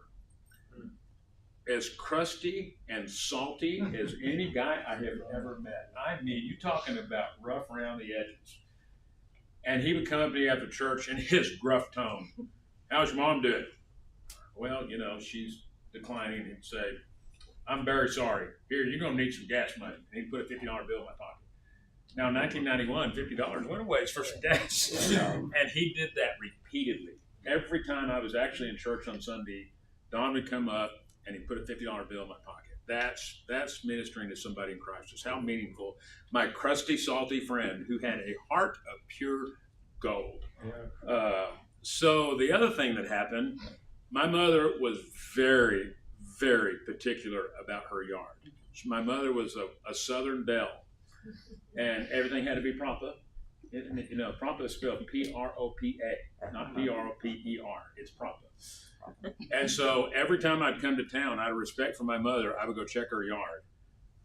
Some mysterious person took care of that yard for 3 months. To this day, that was 1991, I have no inkling who that was. I don't know if it was a neighbor. I don't know if it was one of her friends. I don't know. But all I know is when I checked on it, it was manicured perfectly, flawlessly. Somebody knew my mother was doing it because they were. It just looked so nice. That's meaningful. And obviously, this person didn't feel compelled to draw any attention to themselves. They just didn't. Bring a gift card for a restaurant, or a Visa card, or a Walmart card, or whatever. Jason's Deli. Somewhere you get sandwiches. Or Subway, whatever. But that's helpful to people. Or pay attention to what acts of service are needed. Just do it. The afternoon my mother passed away at my sister's house, we were exhausted. We had had enough. We were just exhausted. And I remember a friend of my sister's who worshiped here at Sunset at that time. I distinctly remember her cleaning up the kitchen and doing laundry that afternoon. And I don't remember that she had a whole lot to say. She just quietly went about and did the laundry and cleaned up the dishes. And we didn't hardly know she was there, but that's been, 34 years now, and I still remember. And then let you just be creative. What can you do? What are you good at? That just quietly do it. And you don't have to necessarily ask the person, go and just do it and get forgiveness later. The principle 6, value of silence. Can you sit with someone, hold their hand, and be silent? So one of the suicides I responded to here in Lubbock just a few weeks ago, this man's elderly lady, member of the church, I found out, you know, when she found out that I was on staff here, that gave us some instant report. And I just sat on the couch next to her, I held her hand and listened to her and let her cry. And that way you put the pace of verbal communication in their court, not your court. So none of this chatter. And the content of conversation goes in their court. And you give them to process at their own pace. So I just let her talk at the level. I've sat with people, we said nothing. Absolutely nothing. The one that stands out to me, I remember, this is probably 30 years ago, Wichita Falls. I responded to a fatality fire. And a little 10-year-old girl was perished in this fire. And the officer working the scene said, hey, the battalion chief of the fire department wants you to go back to the fire department with his guys. They were the first on this scene. They got here. By the time 911 was called, it was already too late. And these guys are just, they get in it to save lives. And it's very frustrating when they don't even have the opportunity to do what they're trained to do. So I remember going back in the middle of the night and sitting at the fire station, drinking coffee and just listening to these guys until shift change at 8 o'clock the next morning. And the battalion chief called me the next day and said, you did a great job. Thank you so much. And I remember thinking, I didn't do anything. I feel stupid. I feel inadequate. And then years later, it hit me. That's ministry of presence. They just wanted somebody to sit and be quiet with them, someone who's bringing a spiritual presence. And so they were able to process at their pace. And then the final principle, principle 7, is deploy the volunteers. Okay, we talked about networking and we talked about a solo response is seldom a good response. I give credit to Beth Robinson, longtime psychology professor at LCU. I learned serve the A, serve the B, serve the C group from Dr. Robinson. So as you think about how am I going to respond, okay, you sit back and think that there's overwhelming needs, especially if it's an event that's really impacted the whole church. So who's the A group that you got to ask yourself? Probably the A group is going to be family. Okay, we're thinking in congregational settings, so probably that person's immediate family and also people at church who are really close to them. And that's probably not going to be a large group. And if you have been around the congregation for any length of time, you know who those people that are close to them. So that's your A group. And so you're going to provide a certain level of service to the A group. The B group might be their Bible class on Sunday morning, or their small group at church, or some other group that they're close to at church. That would be the B group. And then the C group would likely be the church as a whole, depending on the size of the congregation. Now, if you're a small congregation, everybody may be in the A group. I preached in Plains last Sunday. The whole church went out and ate Mexican food after church. It was so cool. I never experienced it. We're inviting the whole church, go to the restaurant. We're all sitting at one table. This is great. So that could be the case. But in your mind, and it's going to be unique to each situation you respond to, in your mind, who's the A group, who's the B group, who's the C group. And that's an important principle. I've used that a lot, and I stole that from Dr. Robinson unashamedly. So what if there's nothing else that you got out today, what does crisis ministry look like? And so if you don't remember anything else, you can remember the 3 H's.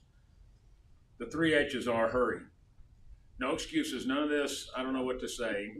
No excuses, hurry, go, and don't fool around. If it's an acute crisis, if there's been a death, there's a serious illness, or something else is going on, don't fool around, go and go now. Hug. You'd be surprised at people I've been hugged by over the years. I delivered a death notification some years back. A 19-year-old young man was killed in a crash in East Texas. And I went with 2 deputies to notify his parents. And his dad was this massive man. I mean, I'm 6 feet tall. He made me look like I was in first grade. I mean, he just towered me. He's a massive man wearing bib overalls. He's just kind of a good country guy. And that man in that setting hugged me, I thought he was going to break all my ribs. But here's this massive man that felt very safe and comfortable hugging me in that context. Now, probably in any other context, that may not have been the case, but that he was so distraught, as you can imagine. But I need to feel real comfortable with that. And I needed at that point to feel comfortable being crushed by this massive man who was just, weeping and very distraught. And so hugging is very appropriate. And then the third one was hush. Quick to listen, slow to speak. Just be quiet. That doesn't look like. I'm going to tell a quick story. I promised I wouldn't do this. I've got time for one. I responded to a suicide 5 or 6 years ago out in the county for a family that lived in a very nice home on some acreage. And it was late October, so it's getting cool at night. And I pulled up and parked in front of the house. The firefighters that had responded as first responders were still there. This man had shot himself in front of his wife in the living room of their home. So you can imagine. So as I'm walking up to the porch where the man's wife is standing with a lady who I later found out was a friend of hers, the friend, I overheard the conversation between them. The friend was saying very loudly, this was kind of a boisterous, loud lady, and she said, well, it's just such a shame that Bubba wasn't saved and he's going to hell. I'm quoting that. That is an exact quote. I'm not missing a lick. And it went from there. It went downhill from there. So I'm thinking, y'all remember the old show, The Twilight Zone? I'm thinking, I'm in the Twilight Zone. I'm hallucinating. And there was a firefighter standing there, and I said, Tim, I called him by name, would you take the friend, would y'all take and, go to another country or something? Canada possibly? I said, could you take, he knew exactly what I was trying to do. I said, I'd like to have some time with this gentleman's wife, just where I could speak with her. And so your ministry in that case is the ministry of separation. But that was a case where if she would just hush, I later met that lady. I went to a church camp. She was a nurse at a church camp I was at. And she said, oh, I remember you. I remember you too. But I think she was, despite her, when people are nervous, they say dumb things. Yeah. And so I don't mean to fault her at all, because all of us are fully capable of it. So that's why hushing is not such a bad idea. Quote from Henry Nouwen: we honestly ask ourselves which person in our lives mean the most to us. We often found ourselves, instead of giving advice, solutions, or cures, have chosen rather to share our pain and touch our wounds with a warm and tender hand. The friend who can be silent with us in a moment of despair or confusion, who can stay with us in an hour of grief and bereavement, who can tolerate not knowing, not curing, not healing, and face with us the reality of our power system. That's a friend who cares. And I think that's a pretty good quote. Okay, now I can tell you a story about chocolate cake. We got just enough time. So Trooper Anderson, Thomas Anderson, he and his wife worshiped the congregation I served in Granbury. He called me one rainy Monday night, and we had a young woman who was killed in a crash between Granbury and Stephenville on Highway 377, which is a highway that's not built for the level of traffic that's on it right now. That area is growing so fast. And this young woman was killed, left a little 5-year-old girl. So he called me to the scene. He said, we need to make notification. He said, I've got an address for her and a driver's license, and I'm reasonably sure that the address is correct. That's why DPS wants you to change your address within 2 weeks of moving. That's one of the reasons. If we need to go find you, we want it to be right. But he said, I also have an emergency contact for her, and I'm thinking, I don't know, but I'm thinking it's her dad's address, and that the emergency contact is her father. He said, what do you want to do? I'm going to put it in your court. You want to go to her address? Or you want to go to dad's address? And I said, makes sense to me to go to dad's address. Let's do that first, and then we'll go from there. So we show up at dad's address, and sure enough, it is dad. He's there by himself. And Thomas and I went in and notified him what had happened to his daughter. He was, as you can well imagine, distraught. I believe she was late 20s, 26, actually is what I remember correctly. And what was striking to me is he was very alone. He and his wife are divorced. One of the other troopers went to see about notifying her. He didn't know his neighbors, didn't really have anybody who could call for him. Those are the saddest. And unfortunately, that's becoming, in 35 years, that's becoming the trend. You deliver a notification, and that's where I can tap into the church. I call people at church, would you come help me? Because I have somebody as nobody. You know, I've never been turned down by a church member to do that ever. In Granbury, my folks, they're saints. By the way, I'll just tell you, my folks in Granbury, they're saints. Because they would respond and help like that. I just need somebody to be a Christian for this person. Would you come be a Christian? Never got turned down, ever. So Thomas and I left that night, and neither one of us felt very good about leaving. You know, we just felt unsettled.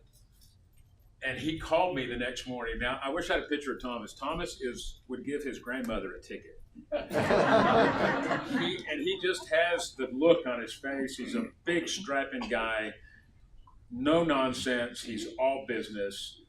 And he called the next day and he said, hey, what can we do for this guy from last night? And after I got over my shock that he's calling asking this question, because it's not really meant that way. And I said, looked to me like his whole house was pretty sparse. He lived in this little duplex. What if we went out to the grocery store, got him some lunch meat and some soft drinks and just some, it's always nice just to have, we could bring him something where he'd have something in the house to eat. He said, I like that idea. He said, and Autumn will bake a cake. That's Thomas's wife. And I said, I'm glad you volunteered Autumn to do that. So Autumn made a cake. And we went out there the next afternoon. We had all these. I went to Walmart. I went a little overboard. I just thought, hey, I'm going to do it right.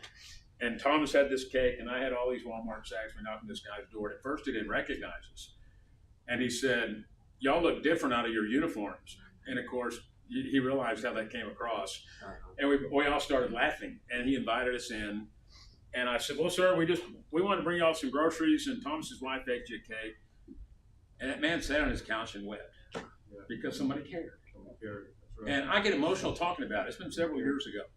I'll never forget that. But I think what's the great part of that story is, salty, crusty Thomas, the Spirit is living in that man's heart. He is a Christian, and he wants to do right. And despite being a hard-nosed trooper, he cares about people, and they all do, really. I volunteered for DPS as a chaplain for 19 years.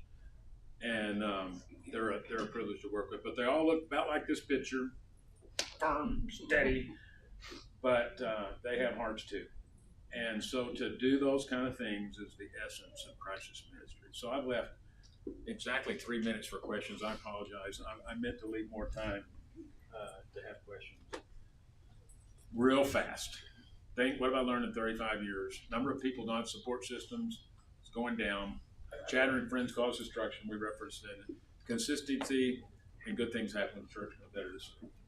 So, how do you deal with when you're with the officers or the deputies on a day in, day out, and ministering to them? Because they see it so often. They do. So, as a chaplain, our ministry was double-edged sword, doing the community work like delivering death notifications, but the core of the ministry was providing ministry on behalf of the officers and their families.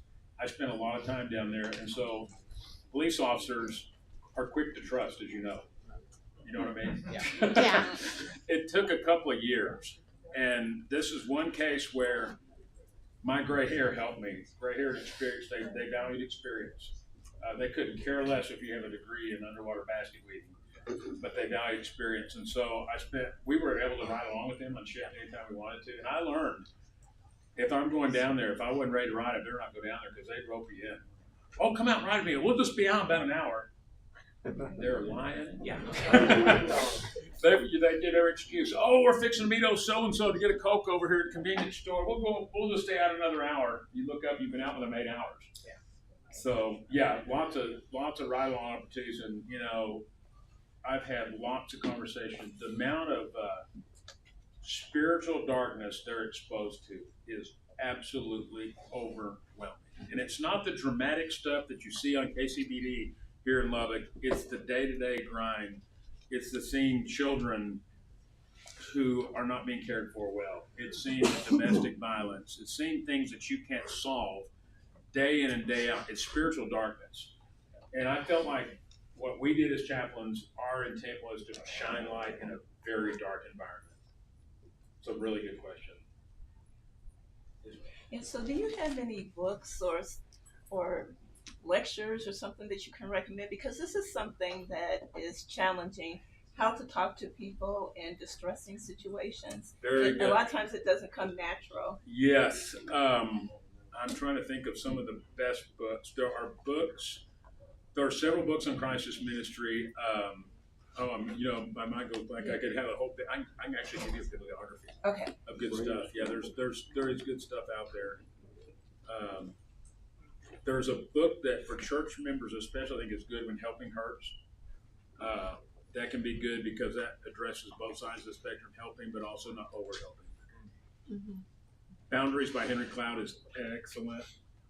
Read a book 3 or 4 years ago by, I think, a guy named Jimmy Hinson in Pennsylvania, The Devil Within. What do you do when the darkness, it was about his dad that abused every kid in the community in a Central PA Church of Christ. What do you do when the darkness is... That would be a fantastic resource. He's starting a ministry to do that, but for regular people like him, when the darkness is in your church, what do you do? What do you do? Yeah, that's really good. There's far more of that than what you'd ever read.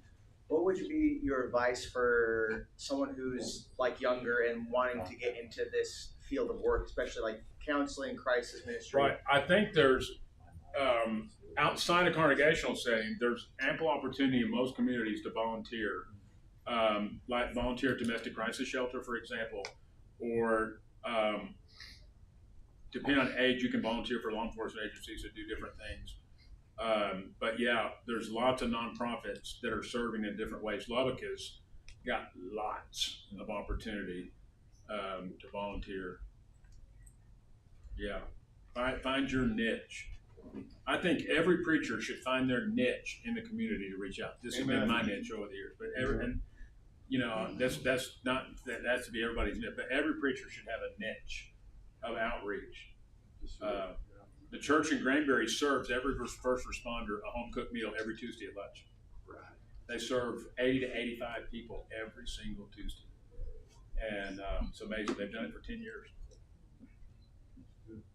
Yes, sir. I love what you said about listening.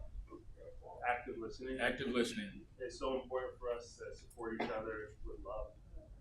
It's just, she's teaching me that I gotta listen more, stop trying to fix everything. Because as a guy, I just want to fix the situation. So she'll tell me things that like, I'm trying to get a solution.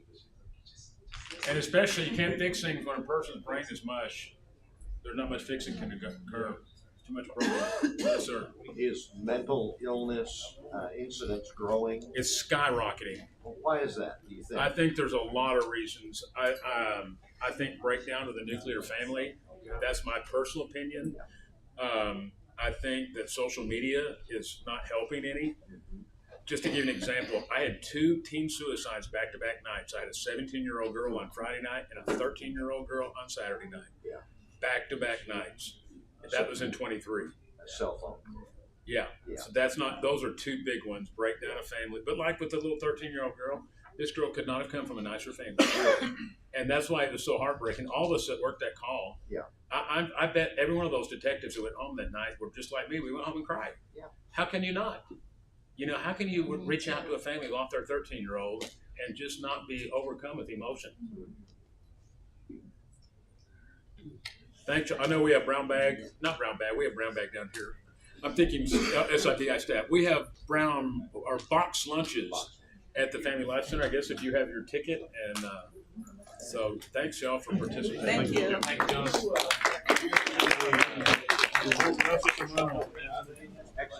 Thank you very much. Yeah.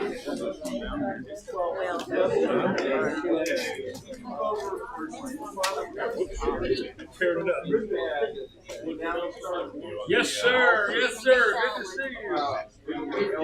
Yes. Yes.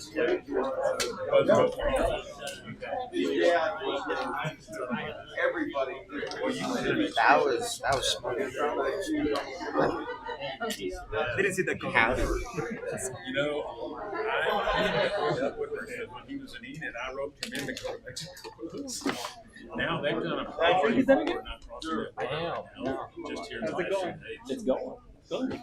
Just wanted to. Oh, good morning. Oh, thank you. Well, oh yeah, absolutely. Oh, yeah.